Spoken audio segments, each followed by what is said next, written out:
G'day. It's time to Down Your Unders. Review and dissection of content from some of the sharpest minds in the game. Hosted by Adam Camilleri.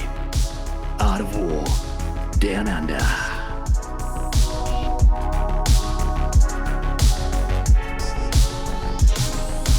Hello, my lovely denizens of this 41st millennium, and welcome to a very special episode because we are here to review in its entirety the new Astra Militarum / Imperial Guard Codex. Look, it's been 3 editions since they've been the Astra Militarum, and I don't care. They can take my Imperial Guard out of my cold, dead hands. I will call them both if I have to. But I am joined by the only lad I could turn to in such times. His name is John Lennon, just having taken them to WC Dub a couple of months past, pioneering some brand new builds, and he is one of a kind when it comes to the Guard, which is something that you can't say about everybody because there are many of us. We are Legion. Hello, mate. Welcome to the show. Hello. Thank you for conscripting me for this class here, Mr. Adam. I'm always happy to join you. Indeed. Now, I know you were excited. I know I am excited. I know I was pumped. We got this thing a little while ago, and we've talked about it a fair few times. And super exciting, of course, because it's been a couple of months between drinks on the Codex front from G-Dub. But of course, this is going to be Man Reads Book. This is going to be Adam and John Lennon doing Man Reads Book from the highest possible level. So you guys can stay up with the game, keep up with what is unfolding, what is developing, and what you are likely to see out there and need to know to function in this upcoming meta. In addition, come over and join us over in part 2 for some of that other goodness. John and I will be answering patrons' questions, and they are extensive, and you would want to get and be part of that. So, Patreon, Art of War Down Under, hope to see you there. John, getting the plugs out of the way nice and quick. You got anything you want to mention? 100%. If you like Art of War Down Under, you just might like Art of War. If you haven't already done so, please make sure you head over to our YouTube channel, Art of War 40K. You can go ahead and watch another Codex review there if you want to. Or the thing you really want to see is some games. We are already putting games with the Guard Codex on release day up on the War Room. So you can go to our website, thewarroom.vhx.tv. You can get a little free trial if you're curious, if you haven't poked inside yet. But we've got games coming up with the Guard Codex in the War Room. We've got games coming up with the Guard Codex on YouTube. But there's going to be a lot of content because this is our first new Codex in a while. And Blood Angels didn't really do it for me. So I didn't get involved in that ship. I left that to others. But instead, Guard does tickle my fancy, so I'm going all out. Very excited for this book, and there's going to be a lot of content. Check out all of the Art of War platforms for it. Should you be joining us in post, as in you are listening to this a couple of weeks from release day and you have your Codex in your hot little hands, you will be joining us on the review for page 75. This is the Army Rule. This is Voice of Command, and as far as I can tell, it is unchanged. John, has anything changed? I also cannot spot a single thing that has changed. The Voice of Command is what we all refer to as orders, where your officers can issue orders in the command phase. It's worth noting that this is the updated version of orders that we currently have. So you can do it when you arrive from reserves or disembark from a transfer as well. But the timing is identical to what you're used to. The orders are identical to what you remember. If you're a Guard opponent, the 6 orders still do the same 6 things. And there are good 6 orders. Like, I would struggle to add a 7th to be like, this is the one thing they don't have and need in this orders package. Is it a good rule? Is it still a good rule? I think so. I think orders is one of the better army rules out there. And so I think if you're a Guard player and you see no changes, I think you're happy, right? Like, if Drukhari get no changes, it might be sad, but Guard seeing no changes, they're like, all right, we're good. We're safe. I was a little worried we might lose one of those, but nope. We've still got 6, and they're the 6 that you want. Only one I could ever argue for was that fixed bayonets should be +1 to charge instead of +1 weapon skill, because +1 weapon skill never touched the sides as soon as they stopped letting us smack it on Bulgrin. So +1 weapon skill, we shall see. There are some new horsey boys to discuss. All right, but for jumping into the first of the detachments, which is the index detachment, it's the combined arms. It's now no longer combined regiment, it's now called combined arms. The detachment rule is born soldiers. It is exactly the same as printed in the Balanced Starter slate right now, as in your regiment units will get lethal hits against things that aren't monsters and vehicles, and your squadrons will get lethal hits against things that are monsters and vehicles. There have been a few little bits and changes here, but we can skim through this one pretty quickly. If you want to give us a TLDR of the enhancements, my dude. Absolutely. So 3 of the 4 enhancements that you would find in the combined Combined Regiment detachment have been ported over to Combined Arms. So the Death Mask of Elanius, which boosts your C while being battle shocked, still exists and will probably still be taken the same amount of times. Same thing for Drill Commander. You can get critical hits on a hit roll of 5 when you remain stationary for the officer's unit. That is an enhancement I have never once seen on the table, and I see no reason for that to change. But Grand Strategist, which is probably the most popular from the old detachment, has returned as well, and it is the same. You can issue an extra order into command phase with the officer. Notably, they didn't fix the timing of it. It's only command phase, so it won't work if you use the new transport and reserve rules to issue orders. Yep. But the final one is brand new. This is replacing Kurov's Aquila, so that no longer is in this attachment. And instead, we have reactive command, officer only. Each time an enemy unit is set up within 9 inches of the bearer's unit, the bearer can issue 1 order that is not counted towards the number of orders the bearer can issue in a battle round. This sounds like an extra order enhancement, and it's the second extra order enhancement of the book. Those are some of the most unique T's and C's that I ever have seen. Ever damn seen. They have to... an enemy unit has to arrive within 9. So they have to have spent a CP to do what they're about to do. And then you get to issue an order. That means they're probably, bolter inceptors. They're, some GSC about to pop up and wreck your day with hand flamers because you're guardsmen. A vast variety of other things. I don't think there's any order that's going to save you from those situations. What do you think of this enhancement? I think this is one of the most poorly worded enhancements I've seen in my life. Totally agree. It reads like it's supposed to be one of those when an enemy unit moves within 9, Mm-hmm. but it's not. It's when they're set up within 9.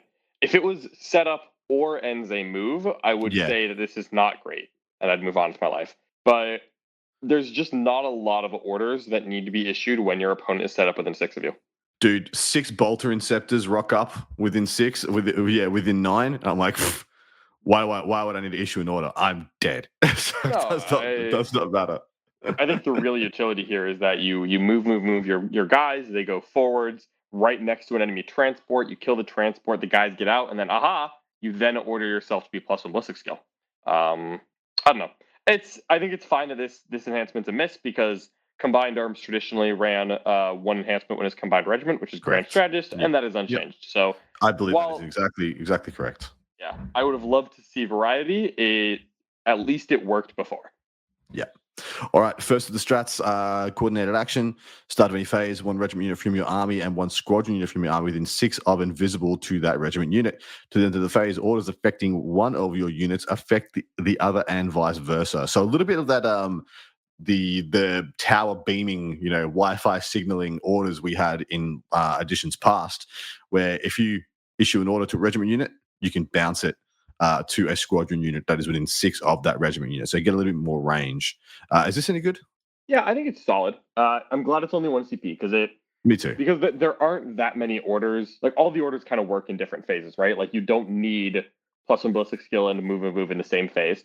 And since this only lasts for 1 phase, it doesn't last for the turn. It does kind of mean that you're really just using this as 1 CP, get an extra order somewhere you didn't have it. Because like it's very rare that you're going to have both of the units that are giving and receiving orders to each other, that they're both benefiting at the same time, right? Like I can spend this in the shooting phase, then the infantry are going to give my Leman Russ +1 ballistic skill. But what order did my Leman Russ have that I would then want my infantry squad to have, right? Yeah. Like if I could order the Russ, it would just also have +1 ballistic skill. So like the big value here is when you either don't have a spare tank order / infantry order available for the unit, or when you had to move something to get it where you wanted it, and you want a quick fix. Let's get that boy back into +1 ballistic skill.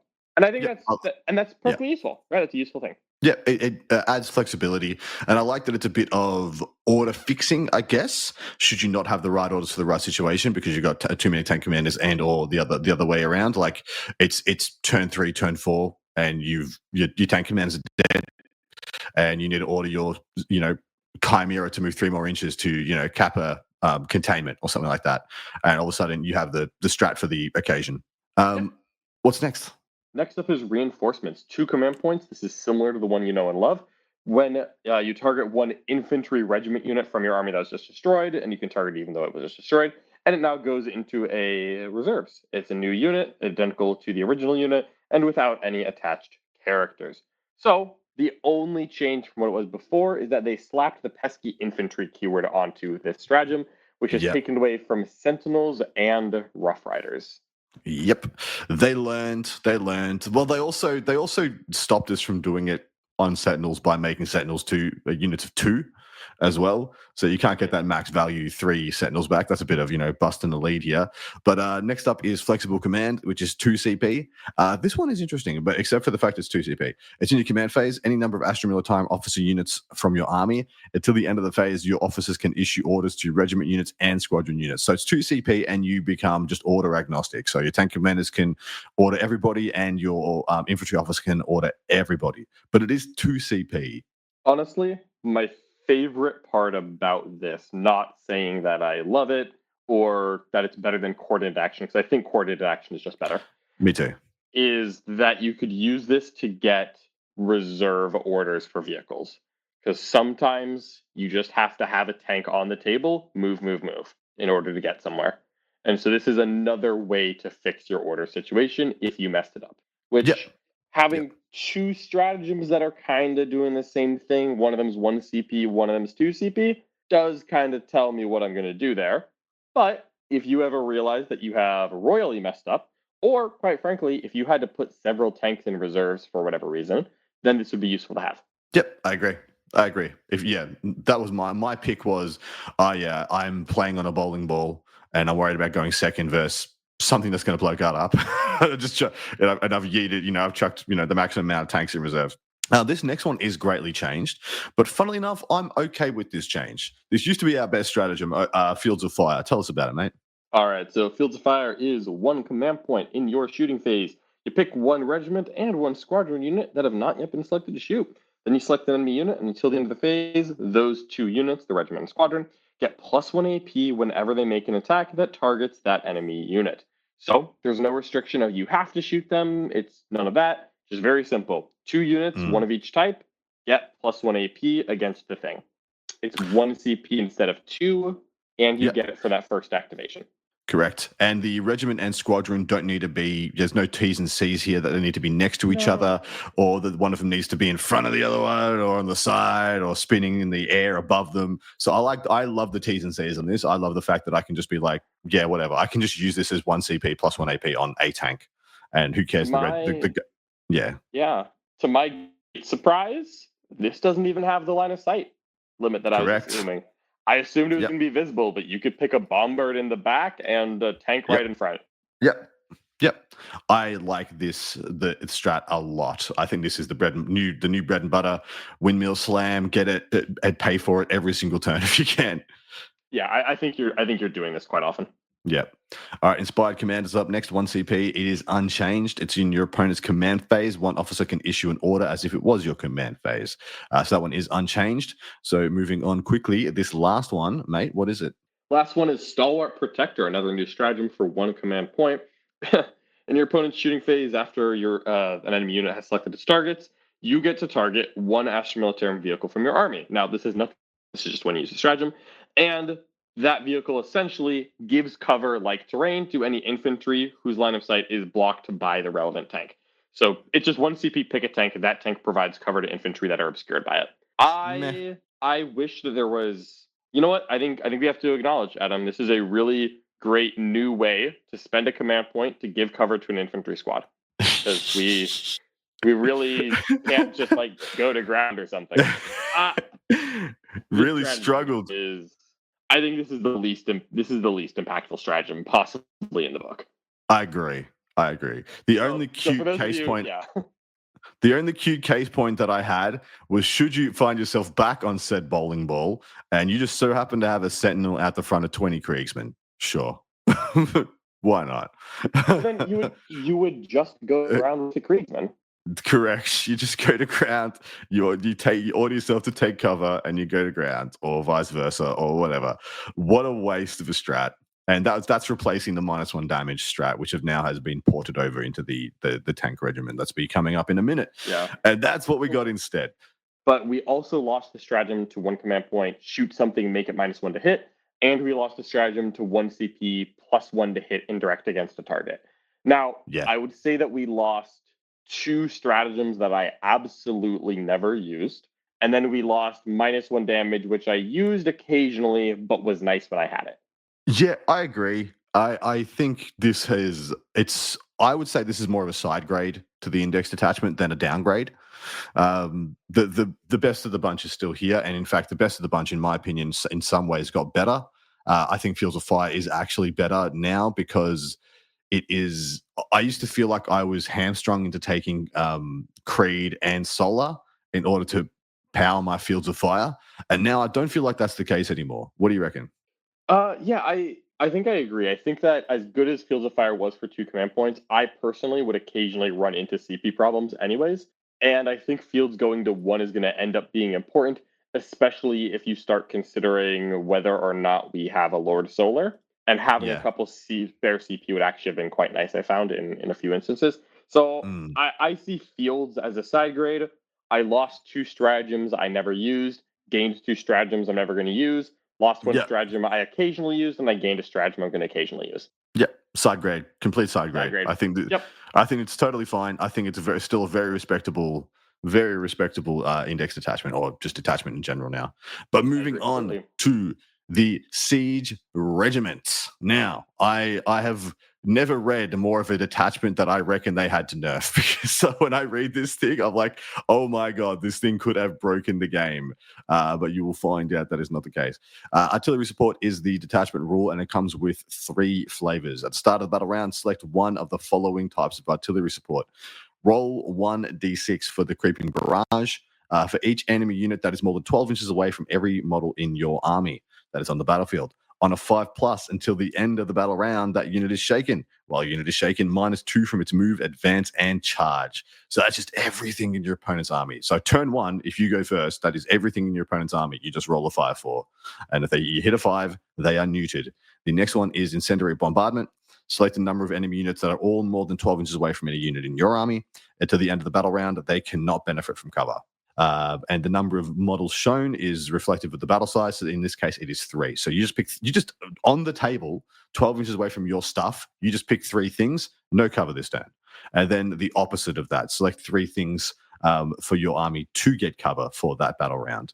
This is obviously, in my opinion, quite a Whoa. spicy. Whoa. Adam, you missed a thing there. What did I miss? They don't get the 3 things They of get yours stealth. that you They get picked. stealth. They get Yeah, stealth, apologies. not cover. I would rather Apologies. have stealth. Oh yeah, absolutely would. You can get cover. You can get cover any old how. Stealth is very, very spicy, especially in mirror match. I found. I think this one is the only time I reckon this will come up a lot. Like I will want to sit in this mode quite heavily. But how do you feel about this attachment rule? Because this thing is extensive. Yeah, I think it's super interesting. I actually thematically absolutely adore that this was how they made an indirect attachment, was that you have artillery that's supporting you less than you have artillery that's murdering the opponent. Because, artillery is mostly about flushing out the enemy rather than, trying to Yeah. kill all the soldiers with it. So I'm quite happy with this thematically. I will make a quick note that the creeping barrage, the -2 to move and advance and charge, can only affect a maximum of 3 units. So it's kind of the first 3 things you roll a 5 up on, so roll in order. Yeah. And so honestly, I quite like it because you have different options. I think that the stealth and ignore cover are going to be the most commonly taken ones. But then turn 1, you're going to go for a creeping barrage fairly often if you're not getting hit too hard. You're going to just say, screw it, let's go ahead and drop a creeping barrage, see if I can mess up some of your pushing units, slow the pace the game down a little bit. And then once that game starts developing, I think I'm either going to be stripping cover from people or I'm going to be giving stealth to my most important assets, depending on what kind of firepower my opponent is packing. Yep, exactly right. And the only qualm I have with it, it's the wrong timing on the activation. It's the start of the battle round. So naturally, if you are going second, your opponent gets full knowledge of what you choose to do and what occurs. But also vice versa, that could be a very good thing. Of course, if you're creeping barrage, you're playing against world eaters and you go first and it's the top of the battle round. Cool, awesome. You get to see if you just shut them down, take them out of the game. And then, vice versa. Also, this just seems like a, cool. I get to save a bunch of points on Hellhounds because I do not need them. I can just strip cover at absolute will. And that sounds very spicy to me. I agree. I think you've got multiple good options here. The detachment rule is very interesting. Yeah, agreed. All right, what is the first of the enhancements? Eager advance for an infantry officer only. While the bear is leading a regiment unit, they gain Scout 6. Very normal, very respectable. I like it. Yep, totally Good, fine. good enhancement.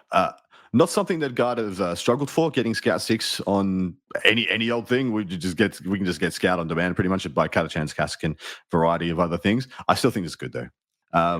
Flash grenades, infantry model officer only. Enemy units cannot fire Overwatch. You cannot use the fire Overwatch stratagem to shoot at the bearer's unit.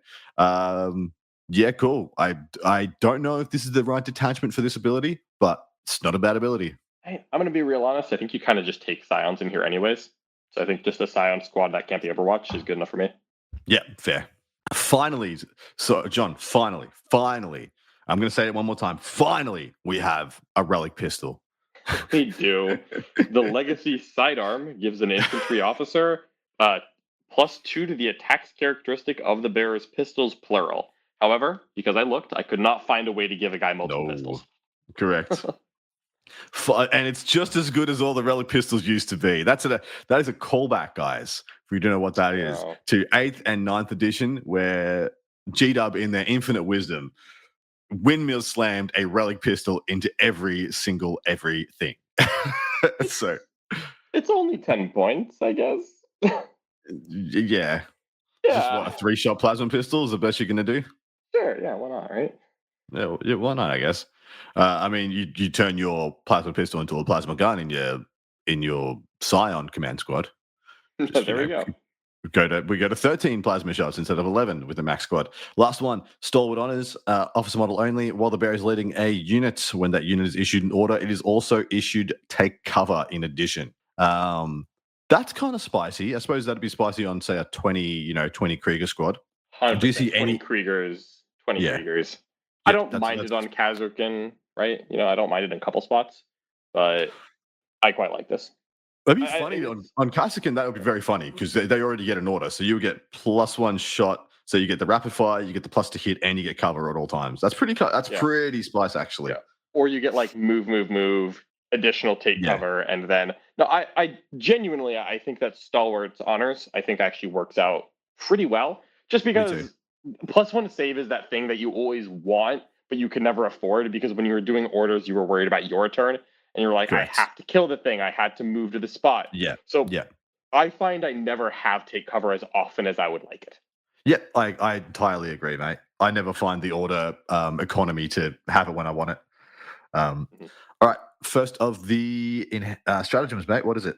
Trench Fighters. 1 command point in the fight phase after an enemy unit has selected its targets. You get to pick a Astra Military Infantry that was targeted, and they get a 4+ fight on death. This is for any infantry. But if they are regiment, you add 2 to the result. So regiment infantry gets to fight on death on a 2+. Oh, such thrill that I'm a quiver with excitement and anticipation to use this stratagem. I think that I think that this is pretty decent against like Demonettes. Gargoyles. Yeah. No, the Gargoyles aren't killing enough to. I think like Demonettes, Demonettes and Hormagots. End of list. Yeah, that's exactly the 2 case points. It's not much of a spoiler to say that if you go deep into this guard codex, you're not going to find any melee infantry. The only melee infantry, because again, this is infantry only, is the Bulgrin, and the Bulgrin would fight on death on a 4+. And like, look, if your Bulgrin are just like getting wrecked on, maybe it's a 1 CP. But because Bulgrin aren't too hot right now, this feels like a stratagem that is literally Bulgrin only, with a bullet point that doesn't matter because you don't use it on anything besides Bulgrin. Agreed. Next up is Over the Top. It is 2 CP, so it must be good. Right. Start of the command phase. 1 infantry officer model from your army. Until the end of the phase, when your model issues the move order, it can issue that order to any number of eligible friendly infantry regiment units, regardless of range to your model. So for 2 CP, I don't know why this one is 2 CP, to be honest. It's not that powerful. You can make move affect everybody within the zip code. Why would you want to do that? I do not know, but they managed to give us a reason. Well, they managed to give us a way to do it. How do you feel about this? Because I feel like this is a waste of a 2 CP strat. Yeah, 2 CP seems extraneous. I mean, realistically, because this counts as their order, it's not like they get this in addition to another order. It is their order.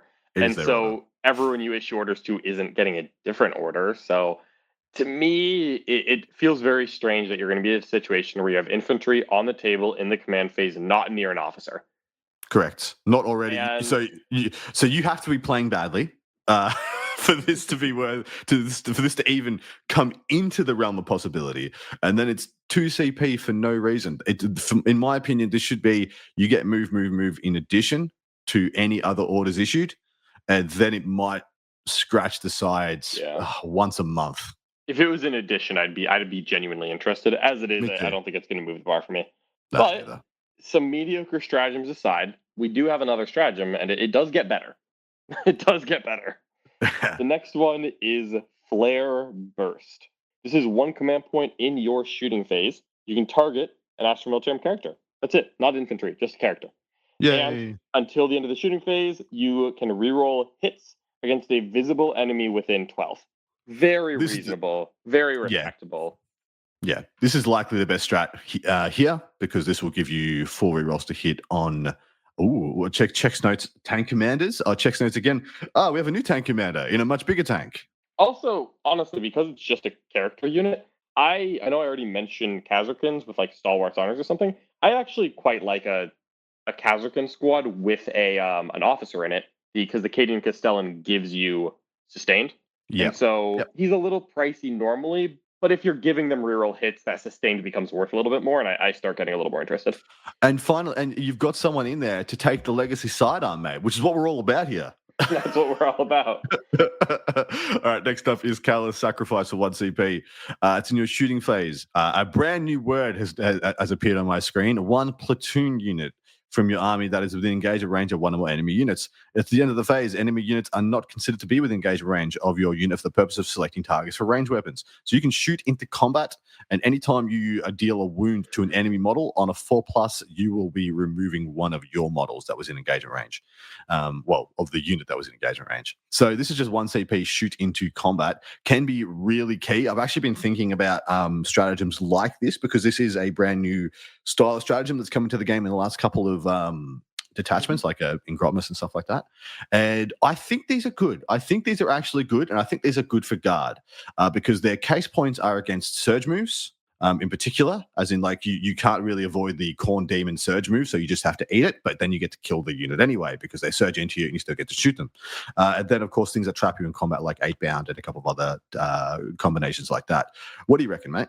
Yeah, I think it's quite interesting. It's not going to come up often because 80% of the time you're going to look at that and say, oh, yeah, I'm just going to fall back. Just fall back and not However, kill myself. Yeah. There's 10% of the time where you don't want your unit to fall back because you want them to shoot, right? If someone tags your Scions and you say, okay, fine, I'm going to shoot you until, or sorry, this is platoon only. God.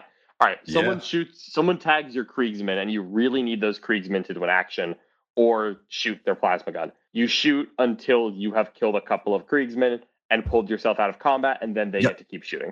And you blow them up. Yep. What is next? Yeah. Should we actually, while we're here, should we just cover who has platoon?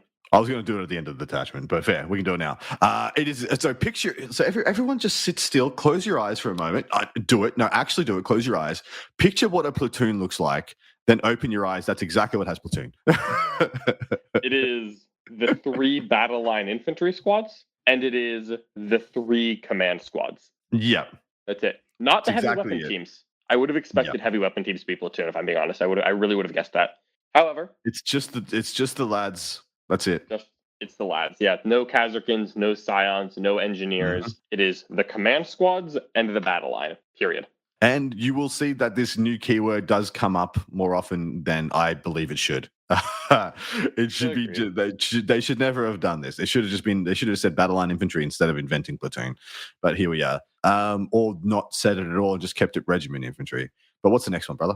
The next one is Furious Fusillade. What an iconic name right there. And that is in your shooting phase, 1 platoon unit. Hey, we're back. Gets the following. Until the end of the phase, add 1 of the attack characteristic of ranged weapons equipped by models of your unit while targeting an enemy unit within half range. So I think I'm cooking on the plan here, Adam. I think I've got the plan together. Not bad. So the plan is you get your 20 strong Krieg unit, their platoon, and you start pushing them forward. Your opponent, looking at a 20 strong Krieg unit, asks, "Do you fall back and shoot?" And you say no, which is true. You can't. and then they tag you, and then you shoot them anyways, and you shoot them until you have killed the lasguns in the front of your unit. And at that point, your opponent's quite close to you, and then you shoot the Krieg unit. You've killed enough of your guys, because you killed 11 of them, that you're now +1 to hit and wound, and then you put +1 shot on your melta-guns and plasma guns that are at point blank range. Yep. And you hope that your opponent didn't just kill the unit or tag the and if you like, you can spend another CP on Flare Burst and have full rerolls to hit on that unit. There is some spicy combo. Yeah, some spicy combo. I do like how this detachment has a bit of a pull and tug of being inside 12 inches of your opponent and staying outside 12 inches of your opponent for your detachment rule. But the last one is Minefield for 1 CP. It's at the start of your opponent's charge phase. 1 platoon unit from your army. It is back again until the end of the phase. Each time an enemy unit ends a charge move within engagement range of of your unit, the one you spent the CP on. Roll 1d6 for each model in that enemy unit. For each 5+, they suffer a mortal up to 6 mortals. So they're going to have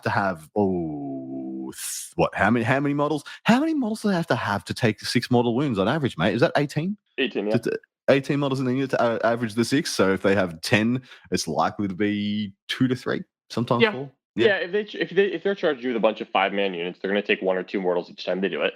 That is often not going to be great, but where I think this will add up is that 1, it's only 1 CP. Correct. 2, you genuinely can have a lot of people charge a big screen sometimes. If this army is already telling you, hey, we kind of want to take a 20-man Krieger. Right, like, again, you take a 20-man Krieger, you put a command squad in, you give it scout, it gets forward. If your opponent is charging you that turn, they are charging the Kriegers. And if you have 5 different creations of Bile Chaos Space Marine units, take 2 mortal wounds each, that's so value. be it, right? Yeah, like, each time a 10-man possessed squad crashes in, it's a 9-man possessed squad. That's fine. That's fine. I'm cool Totally acceptable. How do you feel about this detachment as the whole package, mate? It is interesting. I feel like the stratagems let me down hard.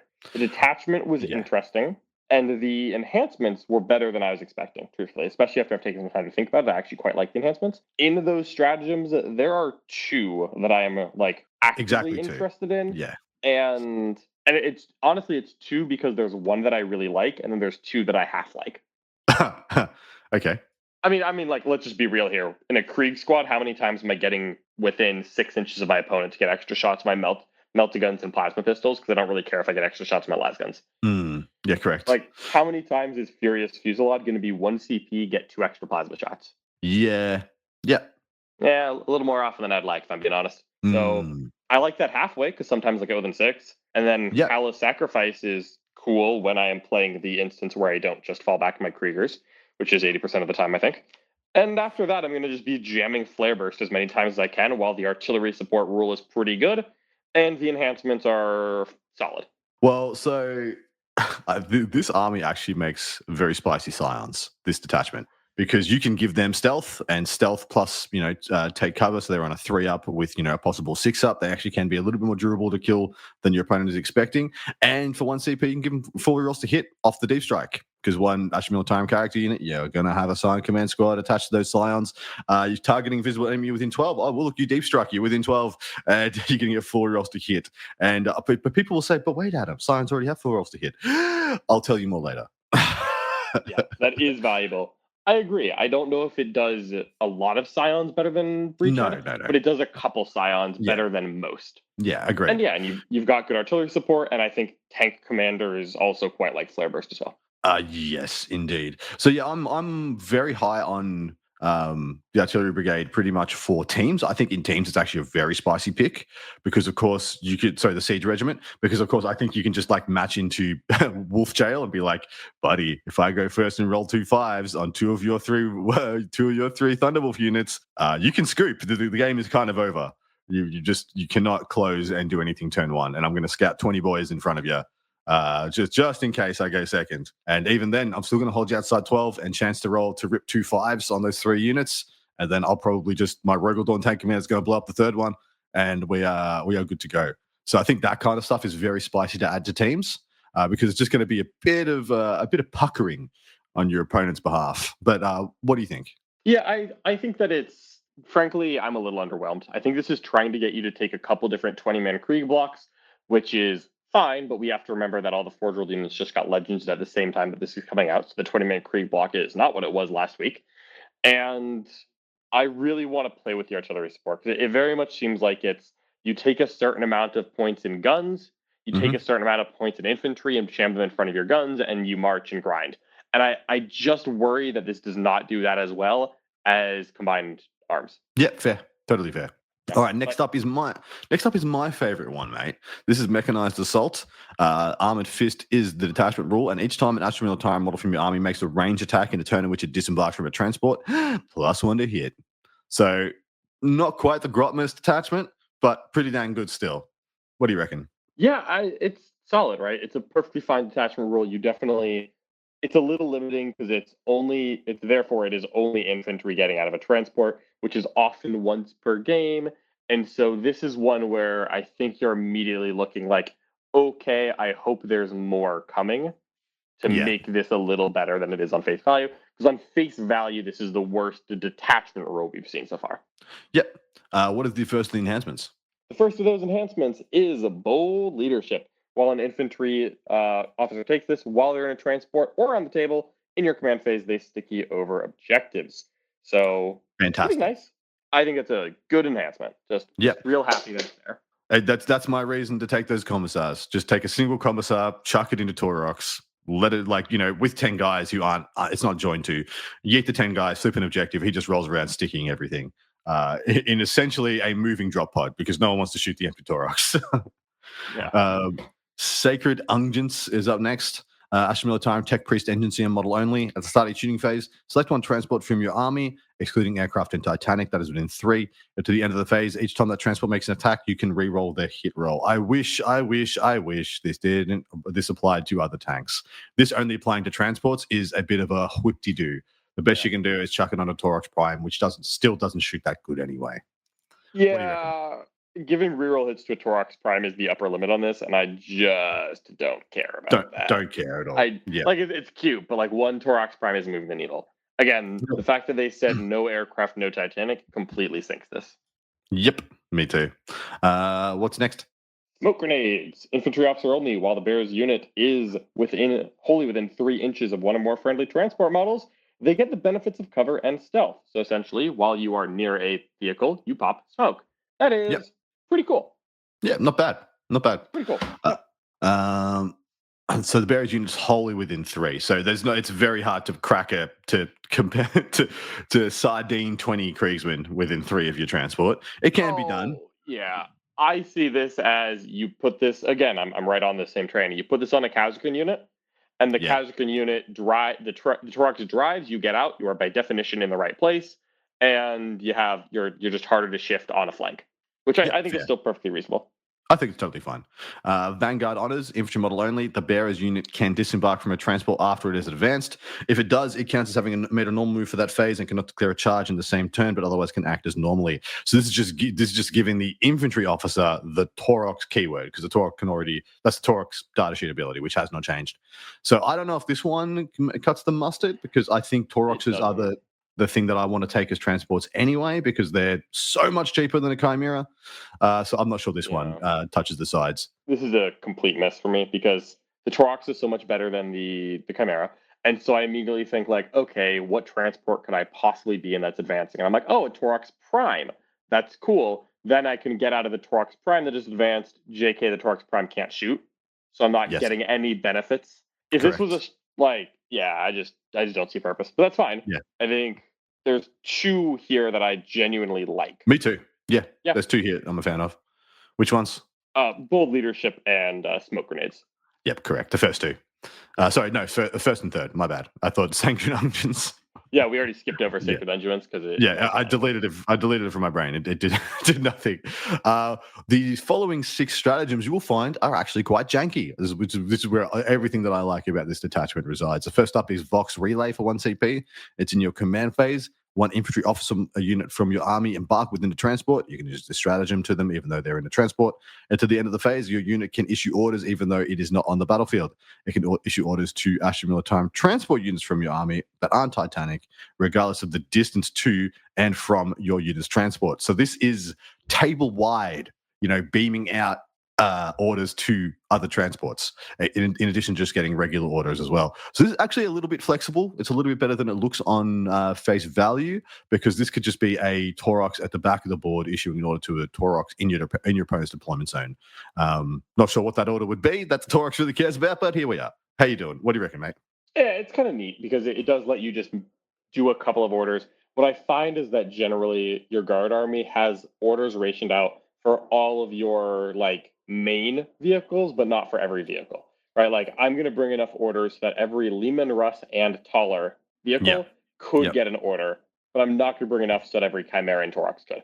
And so, you know what? I like this. One CP, a Castellan, and a Taurox is like, hey, two Tauroxes are going to move because I didn't have the economy to do that, and also, buff my tanks. Now, I don't know how many tanks you're taking in a mechanized assault because you're probably leaning into the mechanized assault, but I think this is cool. Just getting extra Yeah. moves on your transports, because that is the only real use here, right? A move, Yeah, and a plus one exactly are right. the only two you would do. Yep. Having those options is nice. Yep, agree. Which one's up next?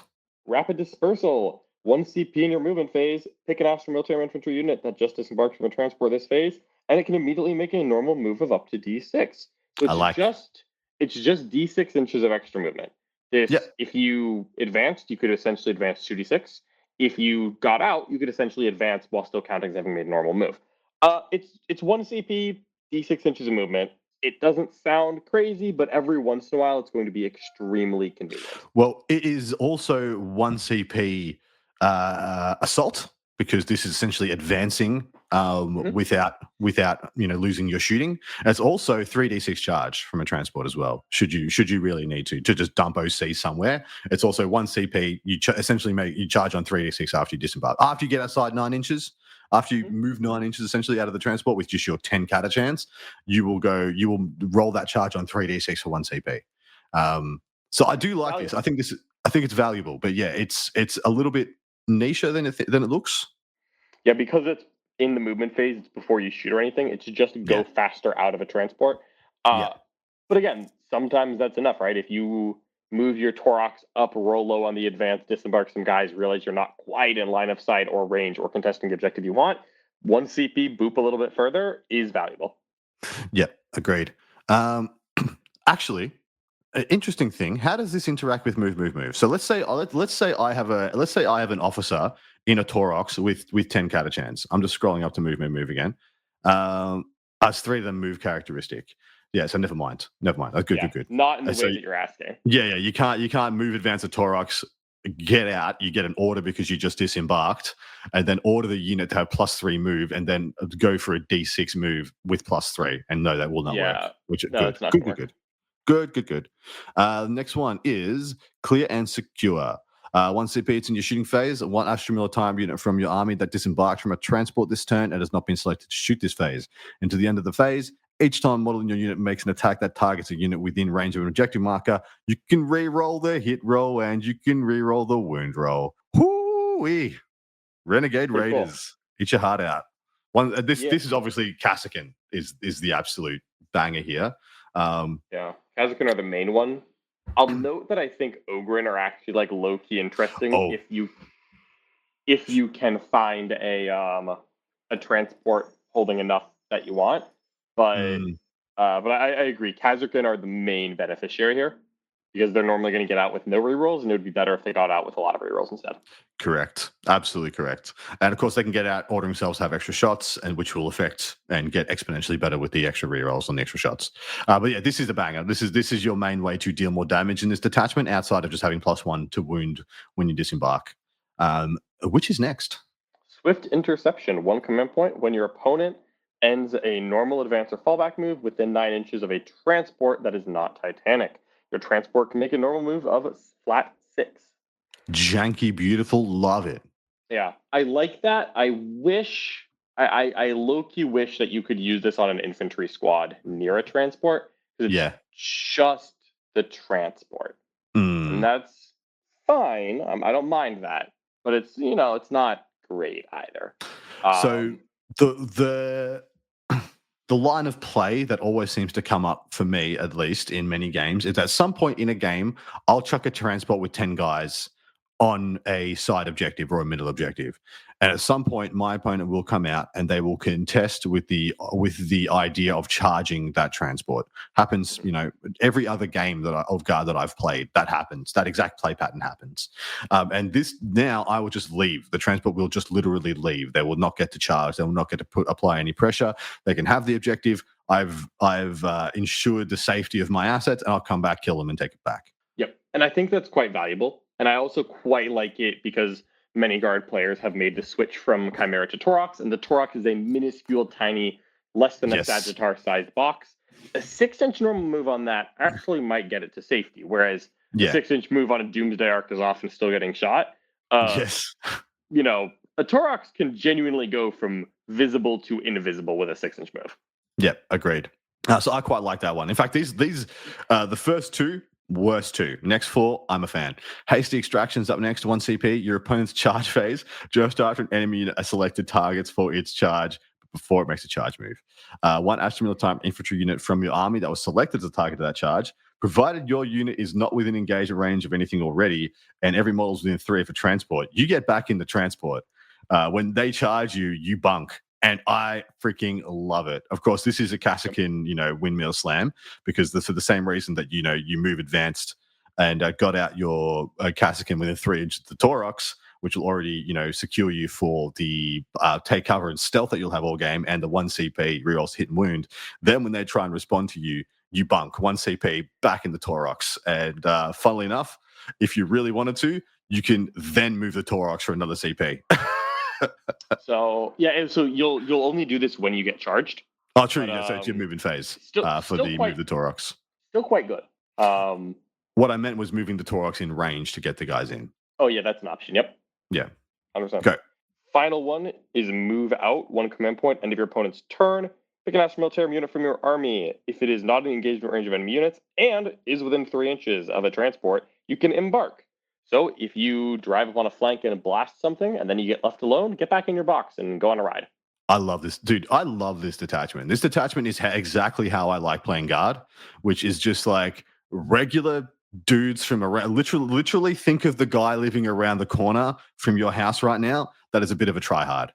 It is the army of those guys in their souped up little boxes, just trying to win against ridiculous odds. But yeah, I love Mechanized Assault. What do you think about the detachment as a whole? Very interesting. I believe it's a really nice change of pace for Guard. It's going to play quite differently, notably from the other detachment we've read. It's going to play quite differently from what we've been doing so far with Guard. Whereas I feel like the Siege Regiment is actually kind of trying to do the same things in different ways to combine arms. But I think that Mechanized Assault is a lot of cool tools. I think it's got a lot of tricks. I think it is noticeably lower on power than the other Guard detachments we have seen. I agree. And therefore, I don't expect it to be the most popular choice, but I'm quite excited to play the games with it because it has quite a few useful tools. And so I want to try it out. But it's going to be a completely different style because, frankly, I think you have to go all in to get the value. Right? You can't take 3 units in Tauroxes and then try to get the value out of that. I just don't think that's going to work. I think you need to take so many transports that you're taking things besides Tauroxes. Correct. And unfortunately, you will be paying the points for those chimeras because you will just have to in this detachment. You may be even paying points for Taurox Primes because you have to in this detachment. I think that's where it gets to be yucky. Is the premiums you're going to have to pay to get the most out of this. So I'm hoping this is one that's on the watch list of, if they drop any points reasonably on a couple of these transports, this thing can go straight to the moon. But right now, I think it's a very awkward build. All right. Second last detachment, because of course there are 5. Hammer of the Emperor. This is your I am a tread head. Look at me go. Iron Tread is the detachment rule. Each squadron unit from your army advances. So each time they advance, do not make an advance roll. Add 6 to their move characteristic. In addition, the unit can move within engagement range of enemy models, but cannot enter move within engagement range of enemy models. So you just get auto advance 6, similar to Grey Knights, and you can move past enemy models. So it's a lot harder to move block you. What do you reckon about this, mate? So after doing a little bit of homework, it's not quite as good as I thought it was. So what this lets you do is it lets you move your vehicles within engagement range of enemy models. It does not let you move over them. No. You would And think so, that's the intent. It's called Iron Tread, but no, no, it's not. That's not yeah. true. I mean, considering that the fluff description here, let me just read it. The armored spearhead of an Astra Militarum army group grinds relentlessly forward, plowing through enemy infantry with arrogant disregard. Pretty I clear. believe that this is most likely meant to Yeah. let you move through enemy models, but it doesn't. It does not Yeah. let you do that. Nope, it does not.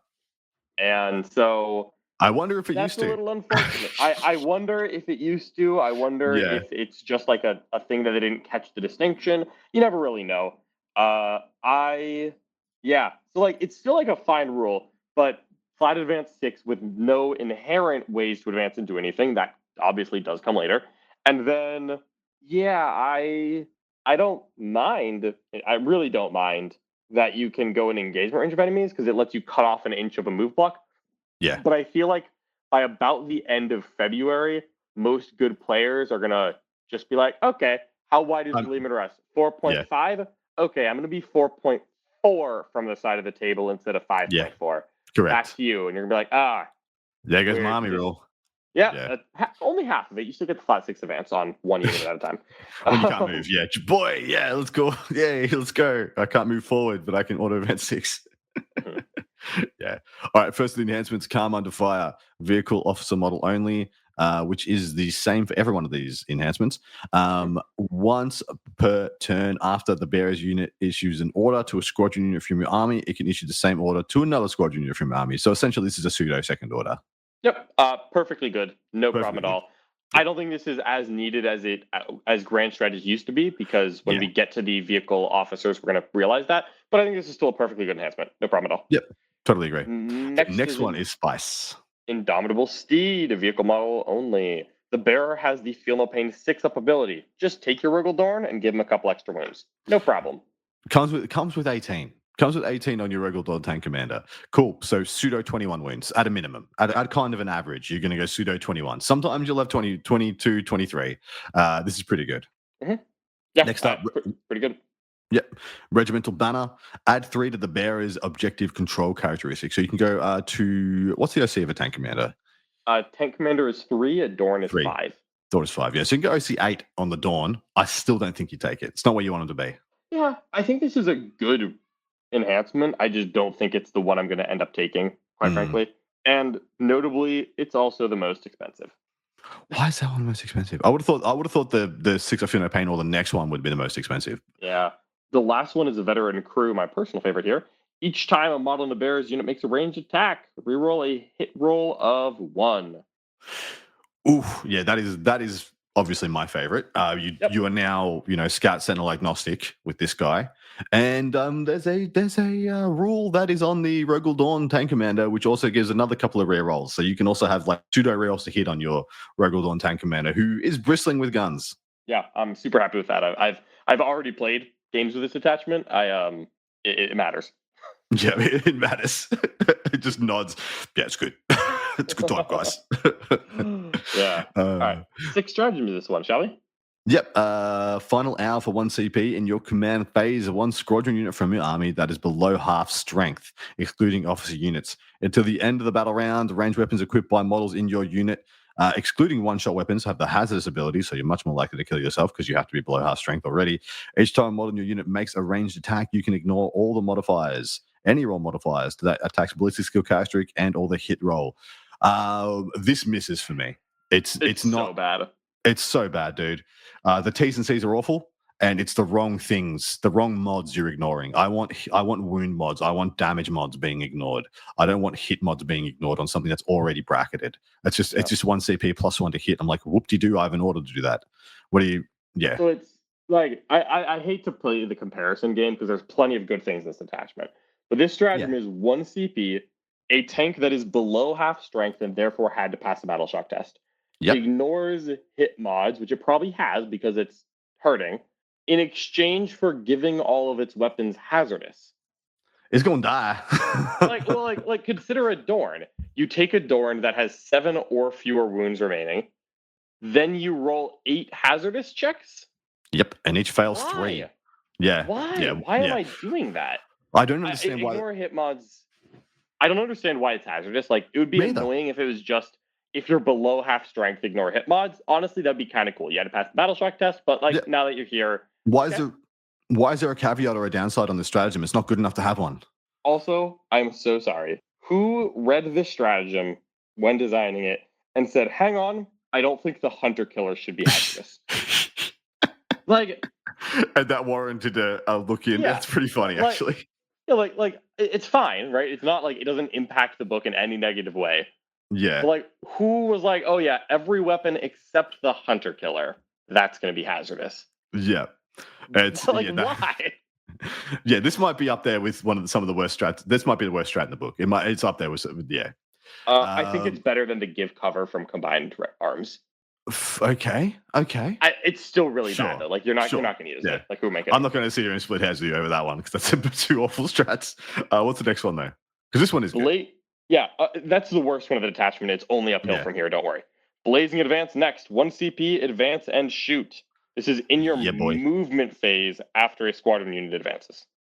And you have auto 6 advance and an order for +3 move. So you are yeeting 19 inches on demand, essentially, with any pretty much every one of your tanks moves 10 at least. Yeah. So They basically all move 10. you can just measure range to the firing lane and be like, is it within 19? Ticks block. Cool. Gonna shoot. 1 CP. This is extremely good in this detachment. I agree. This is a great stratagem.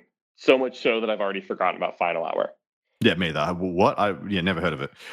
Tactical Withdrawal is up next, and yes, this is what it sounds. Until the end of the turn, unit is eligible to shoot in a turn in which it failed back. Praise freaking be. This is the the kind of the first time guards have been able to do this. Yeah, this edition One at CP least. 1 CP fall back and do something. It's just not a thing Gardas has had access to. And yes, it's probably perfectly adequate, perfectly okay for it to be in the big Unga Bunga tank detachment. Well, that's where it should be, logically. Yeah. I'm thrilled that this is here. I'm also, just like very small caveat, I'm very happy that this is a different stratagem from Advance and Shoot so that I can do both of them if I'm inclined. Correct. Yep. That matters to me a lot. That if it was 1 CP fallback or Advance and Shoot, I'd be kind of annoyed because I'm going to be using one of them every turn. I'm glad that I can use both if it's important. All right, cool. We're above 50%. 2 out of 3 good stratagems here, and one of them that's totally awful. Up next is Crash Through. In your movement phase or your charge phase, Custodians eat your heart out. It's Crash Through. You know what this is, right? So Yeah, one baby. Astra Militarum vehicle that has not been selected to move or charge this phase can move horizontally through terrain features when it makes a normal advance or charge move. Notably not a fallback. I'm sure that's fine, I hope. But 1 CP go through walls on your tanks that move 19 inches. Oh boy. Oh There we boy, go. oh boy, oh boy. I'm boy. gonna get those shots. I'm gonna Yeah. get those firing lanes. Here we So go. this one is Astra Militarum vehicle and not squadron, so you can get your Baneblade through the wall. Yes, you can, sir. Yes, you can. Yes, So- you can. I like that. We are now at an interesting point here. I'm gonna have to build a gosh darn super heavy. You But can just borrow one of my 6. I ain't using them. sure. I think it'll be faster for me to build it than wait for you to post it over. Yes, it will actually. Great. But yeah, this next one is the only strat and the only thing in this army that increases your damage output, and that is a notable thing in this army that they knew enough to not soup up the profiles, because this and the real ones to hit is the other one that does increase damage. This is Furious Cannonade. This is 1 CP in your shooting phase. 1 squadron unit from your army that has not been selected to shoot. If you target a unit within 12 of your unit, improve the AP by 1. Just on your squadron unit. So that is an entire Rogal Dawn's worth of attacks getting +1 AP. And that does change the breakpoints on the Rogal Dawn a lot as well, because they've got a lot of AP2. So AP2 and AP3 is an incredible breakpoint, especially with Armor Contempt changing in modality. But how do you feel about this? Quite nice. It's good on a Rogal Dorn. It's also good on a... So I'm going to be real honest here. This actually has me considering things like a heavy flamer on a like a Lehman Russ Eradicator or something. Just like drive like a triple heavy flamer Eradicator up and just like be like, all right, +1 AP, push. But yeah, You can do some cool things here. I think it's a very good stratagem for obvious reasons. Funny enough, I actually don't know if the Dorn needs it, because the Dorn has the big problem of its long range gun is only AP2, But once you get within 12, you have 2 Meltaguns, 2 multi-meltas, and a Multi-meltas. Pulverizer Cannon. Yeah, And at correct. that point, like I feel like I feel like I only have an AP problem at range, and I'd rather like the thing driving straight forward like an Eradicator be what's getting the juice. So overall, I don't know. I think it's a good stratagem. I'm going to use it. I haven't Yeah. decided what it's best on yet though, but I am going to use it. Yeah, 100%. Me too. What is the last one? Oh, look, it's ablative plating. Hey, this one is back from the index, so it has just been moved. It has not been removed. And this is 2 command points, and your opponent shoots your vehicle, -1 damage. Look, this was a good but expensive stratagem before. It is a good but expensive stratagem now. You will use it when it's important, and occasionally you will use it and realize, I didn't need to throw 2 CP at this. Yeah. I'm very okay with this detachment. I think this detachment is pretty much doing exactly what you want it to do. It is making your tanks more flexible, making them faster, not making them considerably hit harder, which I think is good for the game, because I think if you just like added a 30% increase in damage to Regal Dawns and Lehman Russes, the game would maybe end.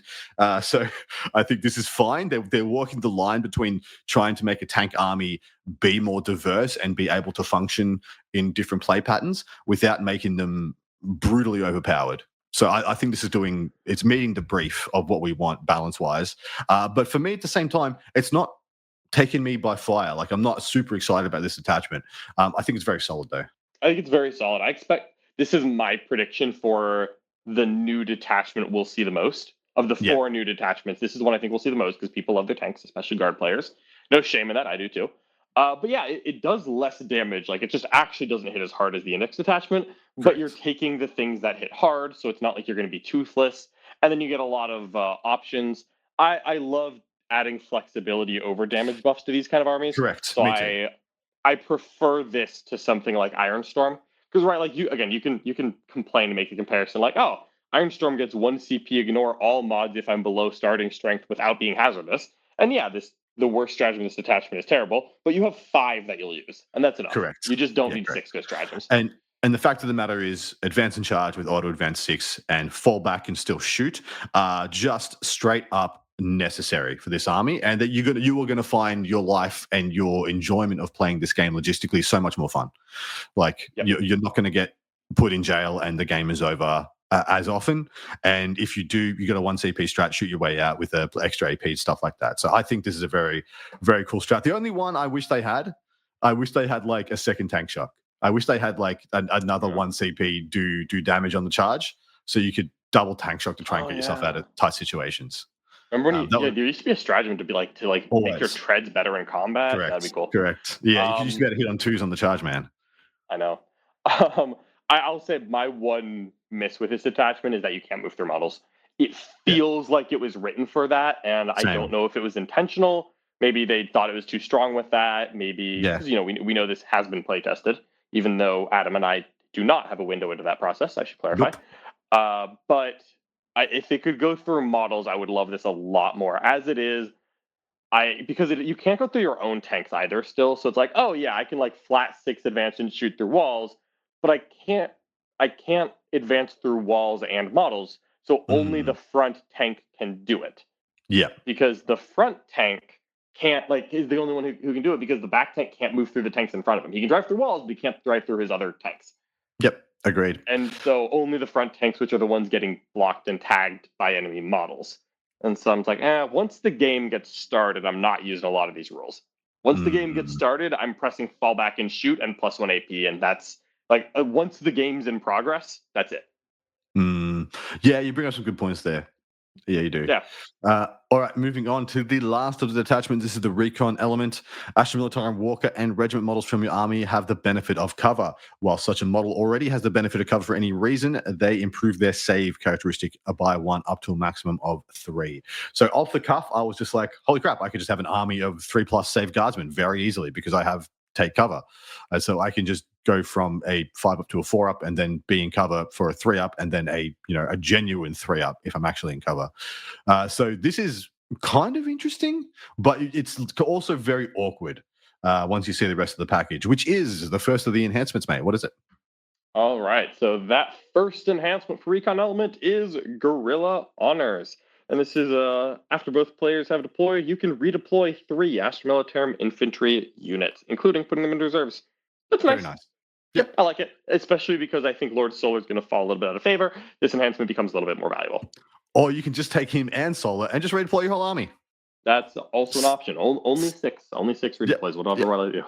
Yeah. That's your whole army. All Whatever. right, read me the next banger, Adam. So, Scaregrass grenades.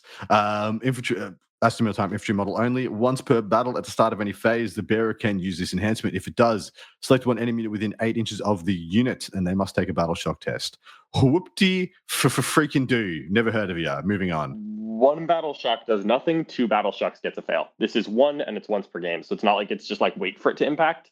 Why is it? Why is this printed? Yeah, why is this here? I don't know. That's so awful, man. I see this as a one you won't take, and that's fine. Up next is one that is technically more useful, and that is survival gear. Infantry model only. The bearer has the Scout 6 ability. You'll notice that this is a little bit different than the last Scout enhancement that we had, because this one is only for the one model. Yes, model only. What the hell? And it's only infantry only. What the hell? When am I using this? Okay. What? There are 2. I have thought about this long and hard. There are 2 instances where I am willing to use this enhancement. I'm not saying I'm going to. One, you could put it on a Cadian Castellan who is joining Khazarkan. That way, the Khazarkan have Scout, the Castellan gets Scout from the enhancement. 2, if you're attaching something besides a Catachan command squad to a Catachan squad. Let's say, for example, I don't know why, but hear me out. You wanted to get a Ministorum Priest or a Primaris Psyker attached to your Catachan. Yep. I don't think you're doing any of that. I think this is just another enhancement you don't take. That's fine.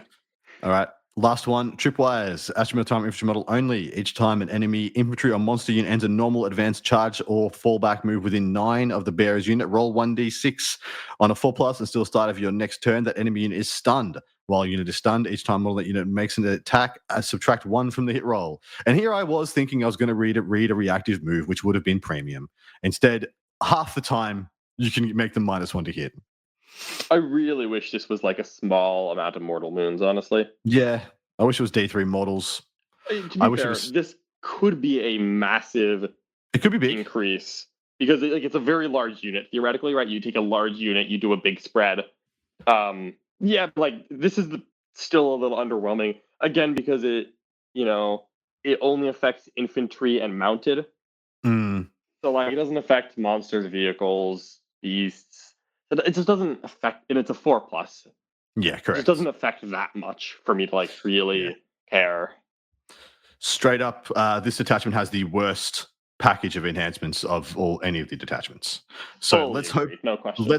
Let's hope those stratagems are bangers. Give us the first one. 1 CP crack shots. 1 platoon. Why, yes, we're back.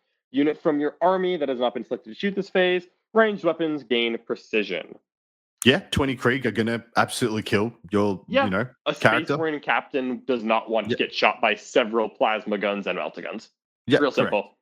Good, not great, good stratagem. Mostly this is, you just tell your opponent this, and they're like, okay. And then they do the due diligence of, and now my character is behind the wall.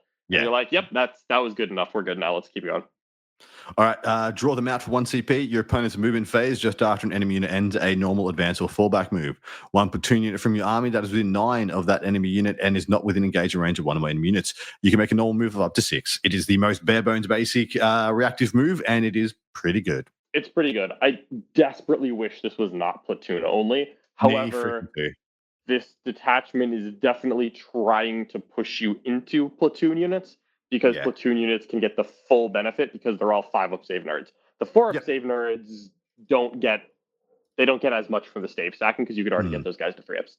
Agreed. What's next? Up next is Scramble Field. Whoop, whoop, whoop. 1 CP at the start of your opponent's reinforcement step. You can pick 1 Astromilitary infantry unit from your army, and it becomes a 12-inch aura of please do not deep strike anywhere freaking near me. That's kind of good. It's kind of good, man. I like that one. Yep, you play against your, regular opponent who decided this week to bring the Vanguard, and you're just like, your Inceptors, I don't want to get soloed by 1 unit of Inceptors, thank you very much, and you have a CP for the privilege.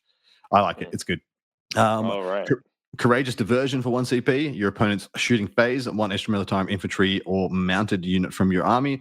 And to the end of the phase, your unit has the Feel No Pain 6 possibility. Each time an enemy model makes an attack, if your unit is the closest eligible target, subtract 1 from the hit roll. So 1 CP, instead of going to ground, you can be -1 to hit as well as just 6 Feel No Pain. So it's more than that, and it took me like 5 reads to really get this.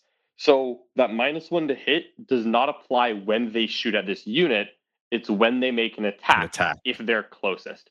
So let's just like talk about what this is. You take 20 Kriegsmen, let's say for example, and give them a Primera Psyker, and you spread them in front of your frickin' army. You spend a CP and you say, hey, the Kriegers are a courageous diversion. They now have a 6 of Feel No Pain. Your opponent shoots a Leman Russ. The Kriegers are the closest target, -1 to hit. All right, your opponent's like, okay, that was annoying. Let's just kill the Kriegers. They shoot the Kriegers. The Kriegers are the closest target, -1 to hit. Oh, sorry. I couldn't figure out how the Leman Russ was getting -1 to hit. It's because the stratagem doesn't say when you target this unit -1 to hit. It's just it's targeting anytime. the unit that's closest. It's not targeting the Kriegsman with the -1 to hit. It's targeting you're not saying if I'm the closest, my Kriegsmen are -1 to hit. It's saying if my Kriegsman is closest to you, you're -1 to hit. Correct. That's huge. That's way better. Oh yeah. I liked the stratagem a lot better about a week after I read it. Yeah. I read it right now and I'm like, oh cool, spicy getting around. That's fine. Moving on. Yeah. This next one is my favorite. I have no idea how they stole the Tanglefoot grenades from the Custodes, but here we are. 1 CP Tanglefoot grenades. Start of your opponent's charge phase. This is the bane of my existence last edition because no matter what, they always rolled like a 5 or a 6 on this dang thing. 1 Astra Military grenade unit from your army, which is pretty much all of them. The infantry have grenades. To the end of the phase, each time an enemy unit selects your unit as a target of a charge, -2 from the charge roll. This is not cumulative with any other modifiers to the charge roll. That's big. That's absolutely big. When you consider that you have a reactive move and a -2, it Correct. suddenly does become very difficult to engage the front unit of melee. Right? You cannot deep strike and charge them because they can click on 12-inch no-go zone on the front screen. If you move up on them, they react and move backwards. If you walk to 9.1, you have 11-inch charges. It's brilliant. It's like when it comes together, you don't really see it when you're first reading through it. This is like you said, this attachment I had to read through like 2 or 3 times because I just didn't get it, and I didn't pick up anything about the Courageous Diversion like you did, and I was just like, okay, so this is a foil the melee plan detachment where I just need to get up in their face but somehow not die and pump a bunch of CP, and then I'm just going to frustrate the hell out of them with like 10 guardsmen dancing in front of this 6-8 pound. And yes, that's the thing you're going to do with this army. But we have one more strategy, mate. Go for it. 1 CP Scouting Outriders. At end of your opponent's turn, you pick 1 mounted or walker unit from your army. That is not an engagement range of the enemy, and they go into reserves, but they do have to be within 10 inches of a battlefield edge. I mean, 10 inches is a lot. Yeah, that's not like that hard to do. It's weird that we close out the detachment of infantry only with walker mounted, not infantry. I really thought that this was going to have infantry in it as well, and that would have been cool. I would have preferred that by a lot. Me too. But that wraps us up. I'm also, I mean, this is one of the more interesting attachments to me. Yeah, I'm happy you like this one because I was a little bit down on this one. I thought this one was just the awkward, redheaded stepchild of the rest. That seemed like they were kind of lean and mean and telling you how to play. This one seems like it's a frustration army, which I know is going to appeal to you. But what do you like about it? So the detachment rule, because it's cover oriented, shooting phase only. So you have obviously what you're doing here, by the way, is you're taking way too many gosh darn guardsmen. That's what you're doing, Absolutely. right? Absolutely. Ignore the walker keyword. Sentinels get literally 0 benefit from this detachment. I don't know why they're here. Let's just skip over that fact. You are taking way too many guardsmen and saying, hey, my not expensive Catachans have a 3-up save and cover against shooting. Now, they are very vulnerable to having cover stripped from them, but you can't do that everywhere. And you can use casualty pulls and annoyance to try to heal guys back with command squads and stuff like that. And the answer to hordes that are hard to shoot through is you charge them and you put a chain axe through their face. And then the stratagems are all misery to combat for. It's like, okay, you can't deep strike near me. Okay, you can't really move up on me because I'm going to move. Okay, You're charging me from awkwardly far. Oh, like, geez, like, Yeah. stop. Yeah. Yeah. This is a move blocker's delight. If you have enough infantry to constantly just chuck out onto objectives, you're golden. There is not a Agreed. single damage buff in this detachment, top to bottom.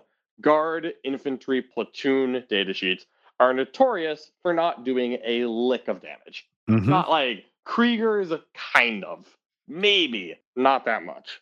I agree. It's I- weird. It's a weird one, man. I think it's fun for one player. So here's the thing. I think it's fun, and I think by game 3, I don't want to play this anymore. Yeah. You don't want to It's sign up for a super major with this army. You're like, cool, one RTT, thank you very much, and we're done. Don't need to play it again for 6 months. Yeah. If you are a player who likes playing horde lists, who likes frustrating your opponent, who has a young back and cushiony running shoes, Yes. by all means you can do this. I think it has very interesting teams play because God help you if you're the wrong guy who gets paired into this and you just can't. If you just can't deal, you can't deal. Yeah. Right? If you're trying to combined arms Warhammer, you can't shoot through them in time, so you try to move up and charge. Then they reactive move backwards. You're like, ugh. Agreed, mate. Okay, we are into some data sheets. Many data sheets have stayed the same. When that is the case, we will be scrolling on by. And the first one, Lord Solar, as far as I can tell, exactly the same. Completely identical. Luckily for you, Adam, I have compiled the change log, so I know exactly what changed in these. Oh, dude, just hit me with that. Let's go. All right. We're going down the line. Ursula Creed. She is identical to her printed version with the change that she now gives 3 orders instead of 2. That's a mild buff. But her free stratagem is once per battle round. Again, not player turn. The app changed it to player turn at some point. That was kind of weird. I don't really know why. But it's back to battle round. So she went up. She's 65 points now, for what it's worth. Yep. Then we have the Cadian Castellan. He is an identical friend who also went up 10 points and gained an order. He used to give 1 order. Now he gives 2. So generally seeing more orders come out of these units. But the Castellan is still a fallback and shoot, as well as a give sustained hits to the Cadian friends that he joins. And in some of these detachments, I'm a little more willing to explore an officer for my Khazarkan than I was previously. So I'm theoretically interested, even though he's not cheap. Agreed. All right. Cadian Command Squad is up next. They had their rule change. They no longer ignore mods, which is tragic because I liked ignoring mods. Instead, they now give the unit the benefit of cover while they're on an objective, which is cool because they join Cadians, obviously. So the Cadians stick to the objective. So you push up with the Cadian Command Squad. They get the cover while they're on it. Your opponent doesn't completely shoot them off. You stick to the objective. Like that's nice. No, it works together. They're more likely to live to stick to the objective because they've got cover. So I like it. It works together to As me. well, I'll just point it out now. There has been a change to the Medipack that you can take in these squads. So the Medipack, wherever you can find it, is now you can return up to D3 destroyed platoon models, not characters to this unit, which is totally reasonable because that's just going to be, you can only join it to Cadians who are platoon. So I don't know why they put platoon in there because there is nothing to, you can't heal an ogre and bodyguard. All right. Correct. Yeah, that's totally reasonable. The only reason. I understand why. I was about to say that. That's the only case point they locked off there. All right. Next up is the Krieg Command Squad. So the Krieg Command Squad is a command squad. Even though it's 6 models, not 5, that double officer thing they have going on is purely a model consideration. For all intents and purposes, the commissar is the officer, and the commander is a 1-wound veteran with a last pistol. Disappointing. Gotta say. Yeah, honestly, yes, it is. The detachment, or the army rule here, or sorry, the datasheet rule, is that while you contain an officer, you can target this unit with stratagems and orders while it's battle shocked. So that's nice. You still get the orders and stratagems on a unit while it's battle shocked because you have the Lord Commissar in it. That's cool because in those cases where you want your orders and stratagems, it's really important. Where I actually think this is really good is in that infantry detachment, the recon element. Yeah. Because if your opponent can battle shock you and turn off your reactive move -2 charge and 12-inch no deep strike aura, suddenly you really run out of tricks. And something like Tyranids would take advantage of that. But taking a couple Krieg command squads could really help with that because I think Kriegers are the best unit for that army anyways. Yep. Next up, I'm going to do this one. This is Lord Marshal Dreyer. How do you say that? You say Dreyer or Dreyer? I did Dreyer, but Adam, I have to warn you, you skipped the best part of the Krieg command squad. Which is? You're missing the alchemic counter agents. Because the Krieg veteran squad comes with a meta pack, you don't get a meta pack in the Krieg command squad. Instead, you get 6 up, the no pain. 6 up Feel No Pain against mortal wounds. Oh, joy. This is important, Adam. This is important. I'm going to use this sometime. Yeah. I couldn't tell if you were serious or not, mate. I was like, wait a second. Is this secretly good? Surely not. Surely not. Yikes. All right. Lord Marshal Dreyer is our new Krieg character, and I like him a lot. Movement 10, toughness 4, 4 up save, 4 up invuln, so it does not matter. 6 wounds, leadership 7, and 2 OC. Comes with leader and feel no pain 6+ on those 6 wounds, so pseudo 7th wound. Range weapons only has a humble las pistol, which is a little disappointing. But then in combat has a saber of sacrifice, which is anti-infantry 4+ with 6 attacks hitting on 2s at 6-2-1, and then 2 extra attacks from the stompy savage claws of the horsey. Tough to kill is my favorite part of this. Is gets back up on death on a 2+. Yeah, with D3 wounds remaining, which is actually really nice to have in guard. And then when leading a unit, models in that unit, when they make a charge move, get dev wounds. So he will give out dev wounds to the Death Riders, which is the only unit he can join. How do you feel about our new Lord Marshal, mate? He is very good until the end. He issues 3 orders, by the way. And what I mean by that is he is good until you check his points cost. Oh no, say it ain't so. How much do you think he is? I want him to be between 100 and 120, or even less. Okay, I was gonna say, like, really? Because he costs 100. I don't think I like 100 points for a dude on a horse who stands up on death. I don't think I like that. Yeah. I don't know. Maybe I'm wrong here, fair. but That's fair. I'm not. You wouldn't like a 100-point Fwagon in your army? If he carried a melted gun, I would like it. If he carried the best melted gun in the game, sure. Yeah, I know. Okay. Not the best comparison, but you get what I mean. Like, just adding that effect into guard, I think is quite powerful. But yeah, 100 points. Yeah, I could see that. It's on the top end. I guess what I see is that as guard, my problem is never holding primary that I can put stuff on. Yeah, the only time I don't hold primary is when my opponent has come and taken it away from me, at which point standing up OC2 Marshal Dreyer is probably not what tips the favor. Yeah, that's totally fair. Yeah. All right, mate. What's up next? Up next, we have the Catachan Command Squad, which is new. They get all the Command Squad kit that you'd expect. They do not get a heavy weapon team because the Platoon Command Squad is gone, never to be seen again. And this is just a 5-man Command Squad with all of the normal kit. Its rule is that it gets Scout 6, which is nice because you can join Catachan. And while this unit contains an officer, your ranged weapons have Assault. So that's cool. You get Assault in like the only place in the Codex that you can find it is right here. Yep, correct. It's actually very hard to come by. It is very hard to come by. After that is old Sly Marbo. Sly Marbo is identical to before. They have mildly changed the wording of how he shoots back at people, but it's the same darn thing. He is still a 55-point lone op who doesn't do a ton of damage. Easy. Tank Commander is up next. Tank Commanders. This is the Leman Russ Commander, because now we have multiple to choose from here. And so the Leman Russ Commander is identical to before. It still gives an order at 12.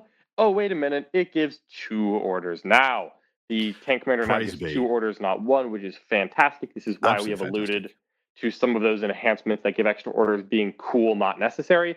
2 orders is good, because that means 2 commanders give 4 orders, which may be enough. I still don't mind an enhancement to give out an extra order, but it's no longer as mandatory as it may have been in the past. Okay. I am happy with that, but there's one change I think we should mention now. We need to tell you that Demolisher cannons in this entire book have been nerfed. They have lost 2 shots per gun. So they're D6 +1 shots at the exactly same profile of 14 -3 D6, but you will just have 2 less shots across the board. That is every single Demolisher cannon in Astra Militarum. And it's gonna change some things. While that's gonna change things, it's technically not. This is the Demolisher battle cannon, so it only affects the rust holes. The Demolisher cannon on the Baneblade is the same. Yeah, but the ones that you take, which is the Tank Commander and the Leman Russ Demolisher now have lost 2 shots. Yeah. So this is actually, I actually like this change because I was annoyed that the Demolisher cannon was the ubiquitous, all occasions catch-all, only tank worth considering for a tank commander at all times. So I think this might unlimber the tank commander a little bit.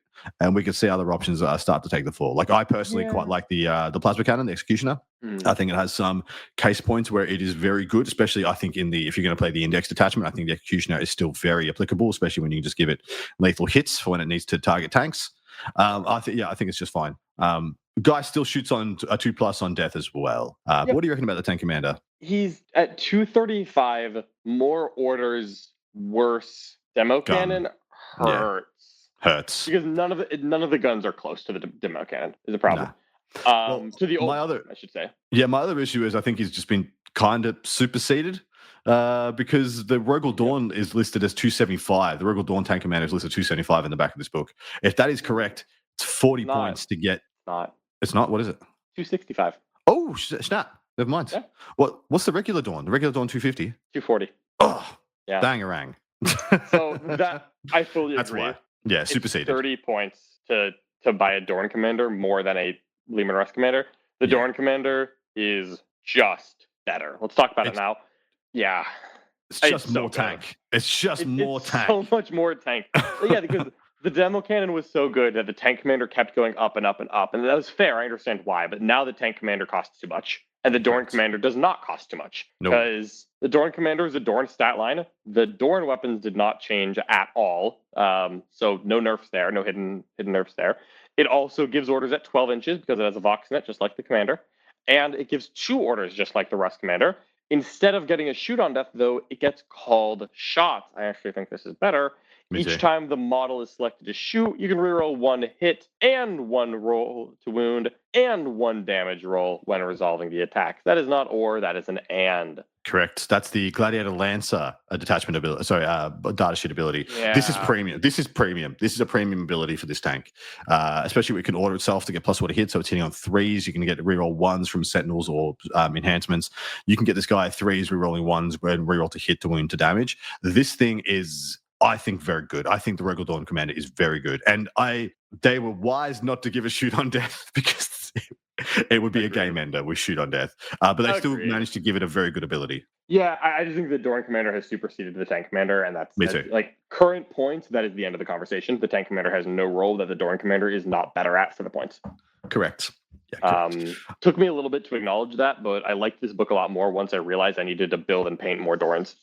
I got 3, baby. I'm ready to go. And now I can run 6. I can run 6 Dawns. Yeah. Can't move them very effectively, but I can run 6 Dawns.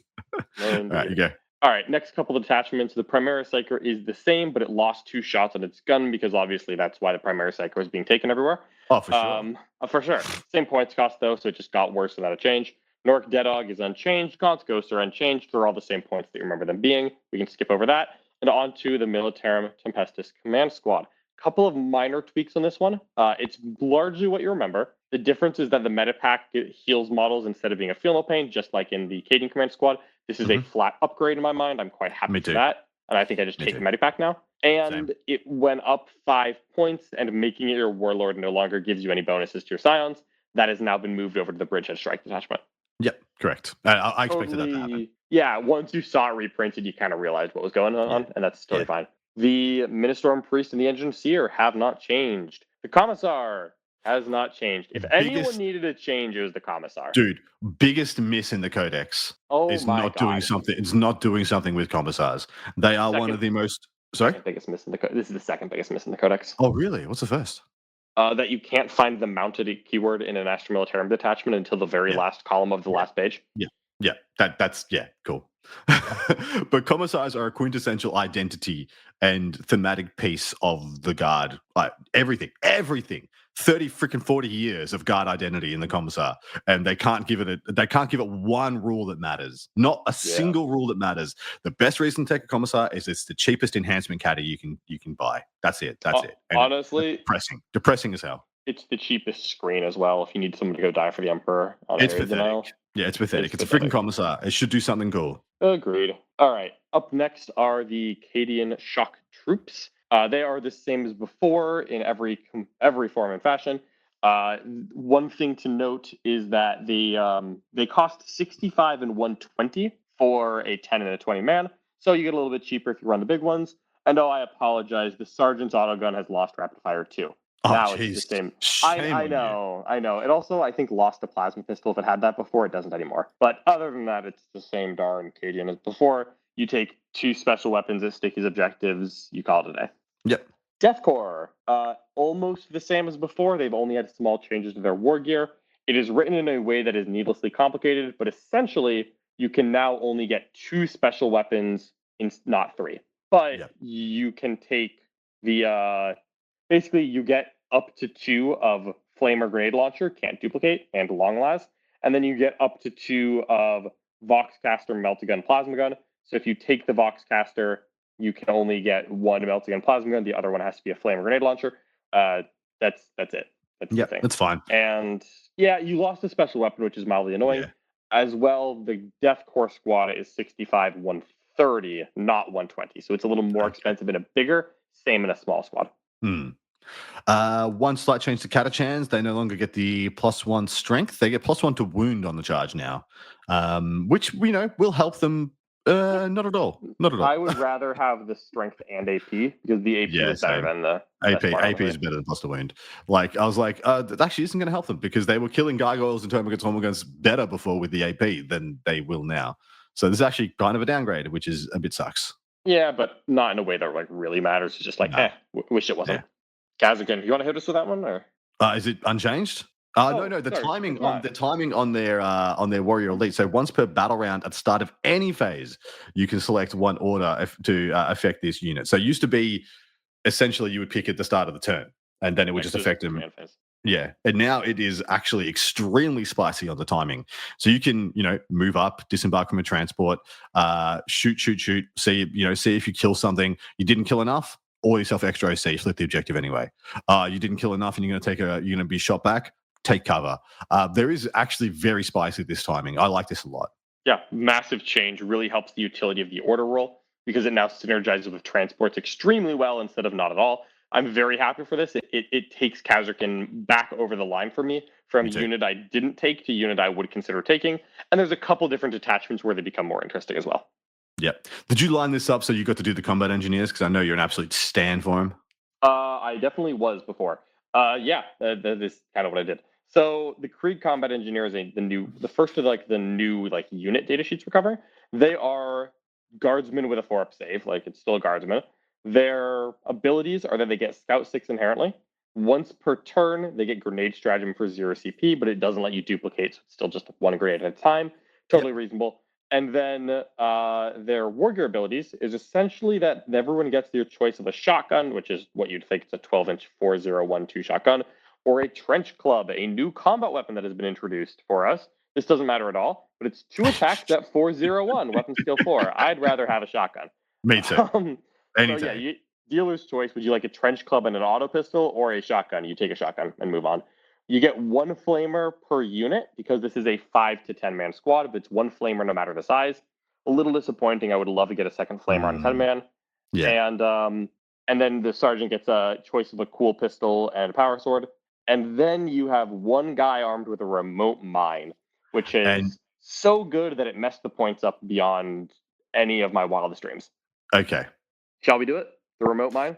Yeah, once per battle at the start of your shooting phase, you can select 1 enemy within 12 of the bearer and roll 1d6. On a 3+, d6 mortal wounds are done. Or d3 plus 3 instead if they're a vehicle or fortification. Well, so if they're a vehicle, d3 plus 3. So between this and a haywire mine, you can just pop a transport. You can just kill a tank. So this is just like a super squig bomb, right? Yeah, and you've got 0 CP grenades on this unit as well. They are going to deal some mortals. Yikes. But they don't have any special weapons. They have no special weapons, and they have bad bolt guns at 12-inch range. How much does this one cost? flamer? There's 1 flamer. Oh, no, there isn't. I don't care what you say. That thing doesn't exist. So for a 5-man to a 10-man, it costs 70 and 95. That first unit is 80% of the cost. The first 5 guys are 70, and it's 25 points to add 5 more. And you know what? I get it because I get it as well. Yeah, the next 5 guys you add are shotgun idiots with nothing to do an OC1. Yep. And I get it that the remote mine is probably too good to have been printed because it's too good to go on a 1-wound goon. With Correct. Scout. Yeah, And correct. I Well, get dude, it.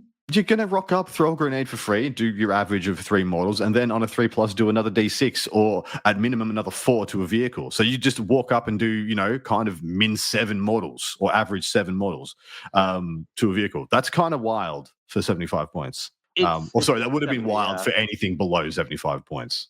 Agreed. And so I yeah. don't know if I like this unit or not. I'm gonna play with it. I think I actually do like I it still. I wish think they still could like do it. I wish they could do a gosh darn thing outside the mine. That's my issue. My issue is they have no Yeah. special weapons, they have no combat abilities, they have no nothing. It's like I have exactly 2 things that I do. You remember the guy that spreads the butter on Rick and Morty? What is my purpose? Your purpose is to throw the mine. You've got 10 dudes here to protect the RC car, the remote control car. That's it. It's just 10 bodies. And they're like, oh my God, I'm worthless. I'm like, you are. You absolutely are, mate. So they are scout and they are bodies.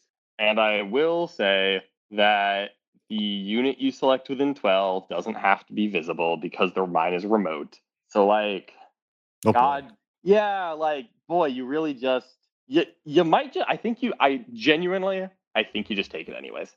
Because if you look at this, 70 points for 5 goobers, it's 5 more points than 10 Catachan. It's still scouts. It does not contest objectives as well. Cool. But it's a heckin' lot of mortals, and it does the exact same amount of damage as 10 Catachan. Yeah. Yeah. Which is nothing. Nothing. No damage. Yeah, correct. Yep, that's fine. But they're Well- a 4-up save. They jump out of the car. They throw a grenade. They drop the mine. They die. Mhm. That's what we do. That's okay. That's okay. Next up in Games Workshop's Divine Wisdom, they somehow found a way to buff Scions again. Previously, when Scions disembarked from a Taurox Prime, and shot the same target as the Taurox Prime, they would get rerolls to wound. And then Scions had built in on their data sheet reroll ones to hit and reroll all hits against things on objectives. Those 2 abilities are now flipped. When you disembark from the Taurox Prime and shoot at the same target, you'll get rerolls to hit. And Scions now have reroll ones to wound, reroll all wounds against things on objectives, which I think is undebatably better. It is much better than before. It also synergizes much better with Bridgehead Strike and the attachment that Correct. clearly needed a buff. Correct. Because you already have reroll ones that hit that attachment, so now it's just better. Mhm. I means love that this. it does mean that I think there's more of a case to order yourself to hit on 2s, rerolling ones in Bridgehead, than there is to order yourself to have the extra shots. Because with +1 to wound, rerolls to wound against heavier duty targets, I think you'll just won't need the extra shots. You just need the certainty. I think that's an argument at least. Yeah, you see, you say that, and I hear now there's an argument for command rods that you can do both. Correct. This is great. Scions went up 5 points per 5, which is fair because they got a buff here. So you're now talking 65 and 130. This is, to be clear, a 10-man squad is now 30 points more than it was 2 months ago. Correct. But you know what? It was too cheap before, and it's still pretty good. I still think they're fine. That's it. And Yeah, I like those points because those points will make me look at Kasrkin very attractively at 110. Like I look at Kasrkin at 110, I'm like, hell yeah. I can make these 2 work again. These are an equilibrium. 100%. And it's very detachment based, I think, which one is going to end up being better. Obviously, in Bridgehead, we know who's better, but that's okay. 100%. Tempestus Aquilons are completely unchanged. They're still good. Yep. Good, not great, though. Yeah, in my good, not opinion. great. Agreed. Ogryn Bodyguards at 40 points are the same as before. Ogryn Squads are the same as before. Bullgrin, exactly the same. Got a 3-up save. Oh, really? They got 3-up save base. They do indeed. You are correct. However, they are still 220 for 6, and there's not a single way in this book to give them an order. Nope. They cannot be enhanced in any way I mean. That, to me, is a miss. I still feel like you could solve the Commissar and the Bullgrin problem in one fell swoop. Just going to be real honest here. Yep. There you go. You can attach Commissars, and they can order Bullgrin. Cool. Yep. Done. Even with their limited order, I'd still find something there. Yeah. We have your 3 varieties of heavy weapons now because you do get Cadian, Krieg, and Catachan heavy weapons. They have exactly what you would think. They have a little bit different weapons loadouts, but whatever. It's exactly what you think. Each time the Cadian ones get targeted with Overwatch, you Overwatch on a 5 instead of a... Sorry. hit rolls of 5, or an unmodified hit rolls of a 4 if this unit is within 6 of one or more friendly platoon units. So you just 1 CP shoot twice, essentially, if you're within 6 of a platoon unit, which is exactly every time you're going to do this. You have autocannons, las cannons, missile launchers, or a mortar, of course. Do not mind this. Don't mind it. The Catachan Heavy Weapons Squad is the exact same weapons. It's still 2 guardsmen strapped onto a 50 mil. However, they get Scout 6, a thing that I adore. Yes, me too. And I think this is quite good. They get reroll 1s to hit and wound against enemy monsters and vehicle units. Mm-hmm.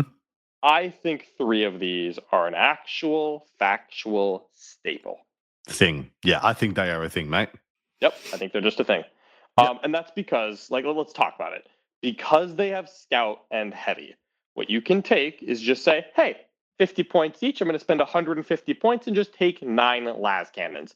I'm going to deploy them relatively aggressively, no big deal. If I go first, I'm going to scout them, see your tanks, hold still, order them plus ballistic skill all the way down the line.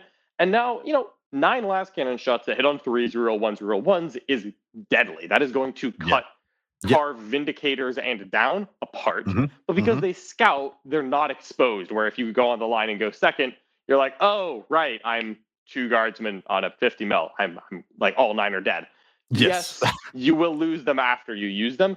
But here's the thing. If you use them in the middle of the game, there is a genuine point where your opponent does not have a convenient way to deal with it. Yep. Second, 150 points ain't that expensive for 9, even if they're hitting on 4s. Even if you just say, you know what, you went first, that's fine. I now am playing Pariah Nexus with bottom of turn.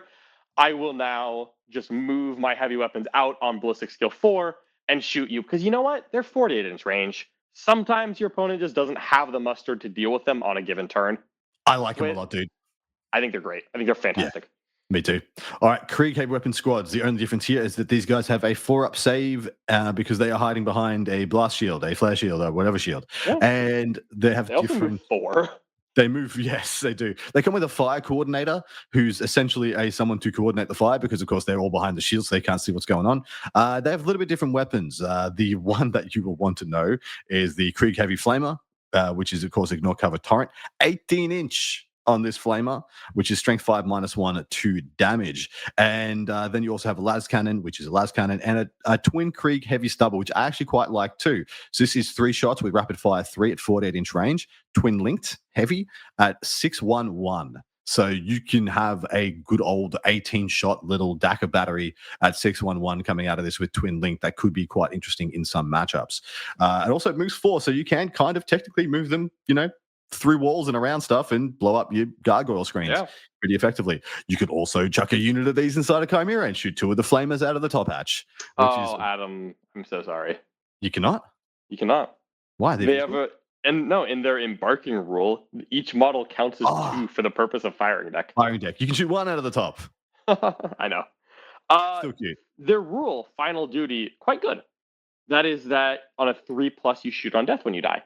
Now, the obvious value here is you bring in a Krieg Heavy Weapon Squad, you shoot something with 3 5-1-2 flamers at 18 inches. That's quite good. Right. Your opponent takes a turn, you overwatch. Your opponent shoots these guys because, oh god, they've shot me twice, they shoot on death. With 18 inches, that is actually quite difficult to avoid. You're going to scoop power armor up at a very healthy pace. I think this is great. It is notably more expensive than the other heavy weapon teams. This is 75 per 3, not 50. It had to cost more, right? Yeah. But it does. Yeah. But now that it does, it's like, It has an extra ablative wound, which is a bit cute in the fire coordinator. But once you lose your fire coordinator, you don't get to shoot on death. But what you just described, what I think is the best case scenario for these guys. 3 of them come on the table edge from Strat Reserve, just basic Strat Reserve. Flamer clear an objective. Overwatch kills something to come to response to them, and then die, and 2 of them shoots. And you've shot 8 flamers in essentially 1 full battle round. And that's sick to me. That's a sick amount of value for that amount of points, I think. I agree. I mean, honestly, what I'm really thinking is that you shove it in a Torok, you shove them in a Torox anyways, and you turn 1 in a tank detachment, jam the Torox 21 inches through walls, get them out, and start burning every move. Yeah, you just burn every move block on your opponent's side of the board, and you say, all right, screens die, screens go to sleep. Stop me now. Watch shoot on death. And you know what? If the tank detachment can clear a lot of move blocks out of the way early game, That could become problematic later, right? Absolutely. that's- Artillery team's up next, sense, the yeah. new one. Yeah, so here's the new artillery team. This is a T7 10 wound infantry that moves 3 inches. It is on a great unclean one base. You can kind of assume what that 3 inches is going to do for you. Gigantic. It is Yeah. ginormous. Its rule, we'll start with that, is that when it shoots something, it causes it to take a battle shock test. If it shoots an infantry with one of its guns, specifically the multiple rocket launcher, we'll call that out when we get there, then it's -1 leadership for that battle shock test. But it's just shoot a thing and it battle shocks it. Yeah. Now, it has 4 different guns in addition to the fact that it has a las gun, which is adorable. All of these guns are heavy blast indirect fire, 48-inch range. So let's go down the line. First is the heavy mortar. D6 plus 3 shots of 812.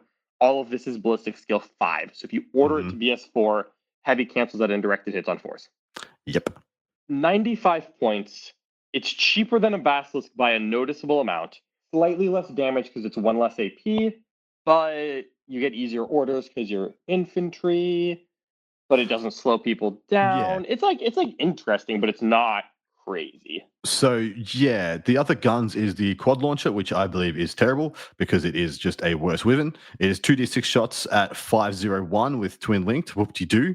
Multiple rocket launcher is anti-infantry 3+, in addition to the already aforementioned ones. It's a D3 plus 6 shots at 211, but of course anti-infantry 3+. And here's the last one, which I find is the maybe interesting one. This is D6 shots at 12-3. Which gun do you like the mostest? Probably that siege cannon. The heavy mortar is the other one that's interesting. Yeah. Like the multiple rocket launcher is terrible. The heavy quad launcher is terrible. Who cares? Yeah, exactly right. The siege cannon is probably the best one because it's the only strength 12. It's the highest strength indirect in the Guard Codex. Yep, it is now, as you will see when we get down to things like the Manticore, etc. The Field Ordnance Battery, I believe, is exactly the same and is still, in my opinion, quite awful, which is unfortunate because these models are sick. It is the same, but at 100 points, I actually don't think it's awful. Nice. Yeah, I don't think it's... Yeah. In Bridgehead Strike, it rerolls 1s innately because it's still infantry. True. And that's then it's very easy to ignore cover in Bridgehead Strike. And at that point, it's like, that's not bad. All right, we're going to have to power through the rest of these. Rough Riders, unchanged? Question mark? Unchanged, except they no longer ignore mods when they charge. Yeah. Now, here is another big swing and a miss. Death Riders are essentially exactly the same data sheet that was ported over from their Forge World equivalents. They did nothing, in my opinion, to increase or glow them up. Genuinely don't remember what those did before, but it's a 10-inch moving Rough Rider, so it's 2 inches slower. It only has a frag lance and a power saber. Yeah. So the lance cannot be a melt-a-lance. It is only frag. So that part's the same. You're +1 AP on the horse kicks, which is adorable. But having a power saber is nice. And then they get a reactive move of flat 6 when your opponent ends a move within 9 inches of them. A reactive move is nice. Having a frag lance and a power sword is worse than a frag lance and a melt-a-lance. Correct. And they cost 10 points more than Rough Riders, while also being 2 inches slower. I just assumed these guys were going to be heavily pushed. The Death Riders were, because they're getting the brand new incredible models. They're just not. They're not pushed in this codex at all. This codex does absolutely nothing for your mounted units. And I just assumed with all the new models coming out and these guys being kind of the poster boys, they would get heavily pushed. And I got to say, Death Riders kind of suck. I was unpleasantly surprised when I realized that. Yeah. I was really disappointed. 140 for 10 means that if you want to take Dryer and Dev Wound them, you're 240. And that is just the wrong darn number. That's at Regal Dawn Tank. That's Tank Commander. So that's Lehman Ross Tank Commander. I just would rather not. Rattlings are unchanged. We'll just cut to that. Armored Sentinels are completely unchanged, but they're now units of 1 to 2 instead of 1 to 3. Yeah, which, in my opinion, unfortunately, I think kills the Armor Sentinel. It's not great. No, I liked them as units of 3. I thought they were a buffable platform that was worth investing in at 3. At 2, I do not believe that they are. And as singles, you're better off taking a Scout Sentinel. Yep. Scout Sentinels, meanwhile, are the same as before. Units of 1 to 2, not 1 to 3. And they no longer ignore the indirect penalty on the thing that they target. It is now just reroll 1s. So mild nerf that doesn't matter because of how they affect the indirect. Dorox unchanged. Unchanged. Torx Prime had the rule flip, like you indicated. It now gets reroll hits, not reroll wounds. They also changed the Scion or the Torx Gatling cannon. It's now 8 shots, dev wounds, and twin linked instead of 12 shots. That's a nice glow up, but doesn't rock the world. I wanted so many of their. I wanted one of those loadouts to slap me in the face and say this is actually good, and none of them do. I think Twin Linked Death Wounds makes the Gatling Cannon good. Yeah. Just good. Just good. Okay. It's the one Fair. you take. It's the one you take. That's so. The Chimera. Chimera is unchanged. Still costs 20 points more than Torox, and therefore is Yep. dead. Go down the line, right? Battle Tank is unchanged, but it's up 5 Correct. points. Demolisher is -2 shots and down 10 points, which Mhm. I'm glad it's down, but I think you need more. Me too. Me too. Vanquisher is completely unchanged. Executioner is completely unchanged. Punisher is completely unchanged. God, the poor Punisher. I know. Thankfully, Exterminator, unchanged. unchanged, up 10 points. Yeah, that's fair. Eradicator did get a rework. It used to be able to shoot into combat without penalty, and now each time a range attack targets this model, if this model has the benefit of cover, subtract 1 from the damage characteristic, which I think is quite a glow up. I think it's pretty cool. This guy just has -1 damage, essentially all game, if you wanted to. Unless Yeah. your opponent can strip cover, you basically get that. And I Yeah. think that is very cool. I think that's very cool. And once again, yep, that Top Gun is quite trash. It's still, but it is D3 plus 6. It is like -7 shots at 712. So it is not bad into some profiles, especially with orcs and some other things on the rise at the moment. It's not the worst profile, but essentially you're just grabbing a cheap, multi-melted las cannon chassis. And here's where I'm at with the Eradicator. I think that's actually quite good at getting the +1 AP. Oh, yes, it is. Yep. I think that's where it's good. And just take 3 heavy flamers, get close, move on to your life. Rogal Dawn unchanged. Unchanged. Yep. You want to cover the Bassi? 100%. Basilisk lost heavy and is otherwise unchanged. Yep. So, the Hydra, which you'll be very happy about, unchanged. Unchanged. It did go up 10 points, but fair enough. Doesn't matter. Still cheap as hell. Manticore completely reworked. Completely reworked, yeah. Its main gun, the Storm Eagle rockets, are now D6 shots at 7 -2 3 anti-infantry 2+, whereas before they were D6 plus 1 10 2 3. She lost 3. So basically, you wound infantry more reliably than before, but often the same, and you are much worse at killing tanks, and you have 1 less shot. And to compensate you for that, they made your special rules significantly worse as well. Correct. And this is that you get -1 OC for the unit that you hit, but to a minimum of 1. I do not see the use case. I hate to be pessimistic. I don't see the use case at all. But wait, what if the points went down considerably because of the nerf? Oh, they didn't. They didn't. Yeah, it's 165. I don't get it. Because the -1 OC on an indirect fire piece is like the least useful thing possible. Because indirect fire is to interact with the units that you can't interact with. Correct. It's a misnomer. It's a nombo. Yeah, it's a nombo because you never need to shoot something to -1 OC it. Because if something's in the open on an objective, you have such better tools than a Manticore. And if you're putting things on their objective, go outnumber them. And it supports you while you're contesting an objective against enemies you can't kill, which I'm sure will come up next Tuesday on February 30th in 2037. I don't know, man. This is never going to come up. Wyvern, I believe, unchanged and disappointingly unchanged because one day I hope to play again with my 3 Wyverns that I've never played since mid-8th edition. We're on 5 years and counting for the poor Wyverns. Deathstrike is, I believe, unchanged and still hilarious. Still terrible. The Hellhound is unchanged, thank the Emperor, because the Hellhound is really good. It's the same cost as before. It's still great. You see a couple more detachments that have abilities to strip cover with Bridgehead and things coming out, but the Hellhound is still just a generically useful tank, and so I'm happy to have it. Are we doing the super heavies? I'll tell you the changes. All of them gained 2 inches of movement. But because you cannot order these non-squadron vehicles, they are all ballistic skill 4. No. Valkyrie and the Aegis defense line are unchanged. And that's that. Fair. And that brings us to the final end of this. We're going to string this along to the 2-hour mark because we might as well at this point. But how would you rank in your order of preference the detachments that you are most excited to play? Not that you think are the best necessarily, but the ones that are most interesting to John. Okay. In order of excitement to play, we're going to go Hammer of the Emperor, that's vehicles. Mechanized Assault, that's transports. Siege Regiment, that's Siege Regiment. Combined Arms, exactly what you think. And then Recon Element last. I will note that is not my power level ranking because I believe Combined Regiment is much better than where I just put it on the list. I purely am less excited for it because I've already played it. Correct. I think it's quite good. I just want to play other stuff to try it out. Yeah, me too.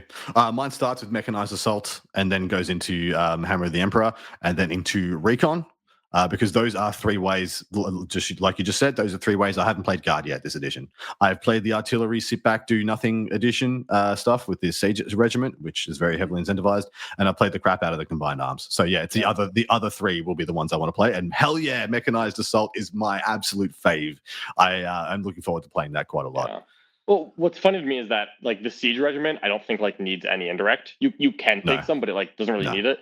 So I don't want to play indirect Guard. That is boring. Like when you have too much indirect, it's just boring. But I will say I am not mad at all about how they accomplished Siege Regiment here, and so I'm excited to try that. Recon element, it looks fun, but not for me. I do not wish to play the number of guardsmen that this detachment requires. Fair. And we will talk about how much it requires over on part 2, where I think we're going to be stitching some lists together, at least talking about the cause of some of these lists, in addition to answering a vast myriad of patron questions. But John, it's time for us to rank this thing. Out of 10 as a Guard player, how happy are you with this codex? Oh, man. Yeah? Yep. I'm real, like, there's a lot of good things in here, but it's not the good things I wanted. I wanted mounted units to get anything resembling life. I wanted Bulgrin to have an interesting place, and they have nothing. It's all of the melee aspects of Guards don't exist, and I acknowledge that's not the core identity of Guard, and I didn't want that to be all 5 detachments. But I wanted something that made Cavalry interesting beyond the printed data sheet, and it's just not there.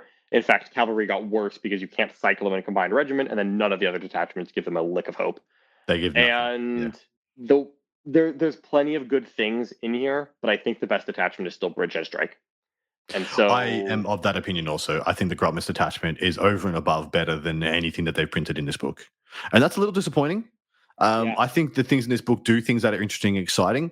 I'm a little bit better than you. I would give this more of a 6 or a 7 out of 10 because I still think it meets the brief of giving Guard more unique and interesting ways to play. And most of these things add dynamics to Guard rather than adding raw firepower, which I think was the correct thing to do. Because I think if you just, like I said, at any time you just add like 15% output to Guard become toxic. They're always on that tippy top of just tabling people if they get any more output. So they've done the right thing here by giving you more dynamic and more interesting ways to play. I will say, none of them seem overtly powerful right now. So post this codex, and it's really interesting to say this because we already know that the best attachment is probably Bridgehead. Where would you rank this codex in a competitive tier list? Like, where would you put it? Strong A tier. I think this is a top 5 army in the game. I think again, there's a lot of good stuff in here and a lot of powerful stuff in here. I don't love that. I think the best things to do are still direct and what we were already doing. Yeah, same. And a little bit frustrating. It feels a little bit like Tyranids when Tyranids came out, and we went through all the detachments. I'm like, oh, it's Invasion Fleet again. So yeah. And we did the same thing with the Depths of Astartes when they first came out as well. We read through everything. We're like, we can make one busted Vanguard, we can make one busted Ironstorm, and if that's not for you, keep playing Gladius. And that was the entire codex, essentially. And so this feels like it's in the same vein. So that's kind of on par with many other codexes we've had this edition at least. So there's nothing that we can see that is overtly busted, imbalanced, or unfun about this for the opponent. So I guess that's something good we can say about it. Yeah, I think that the tank Guard list is going to be a little too good for middle tables. And I think that we're going to see a few people do very well with the infantry spam. But for the most part, I think you're just taking Bridgehead after you play around in the sandbox a little bit. Yep.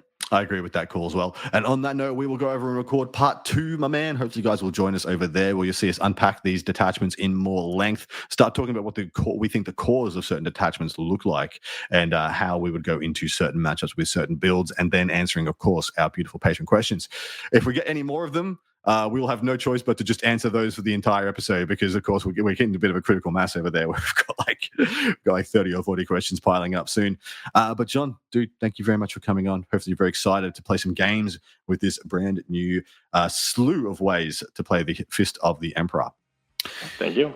All right, take care. We got to get out of here. Look after each other, guys, and see you soon.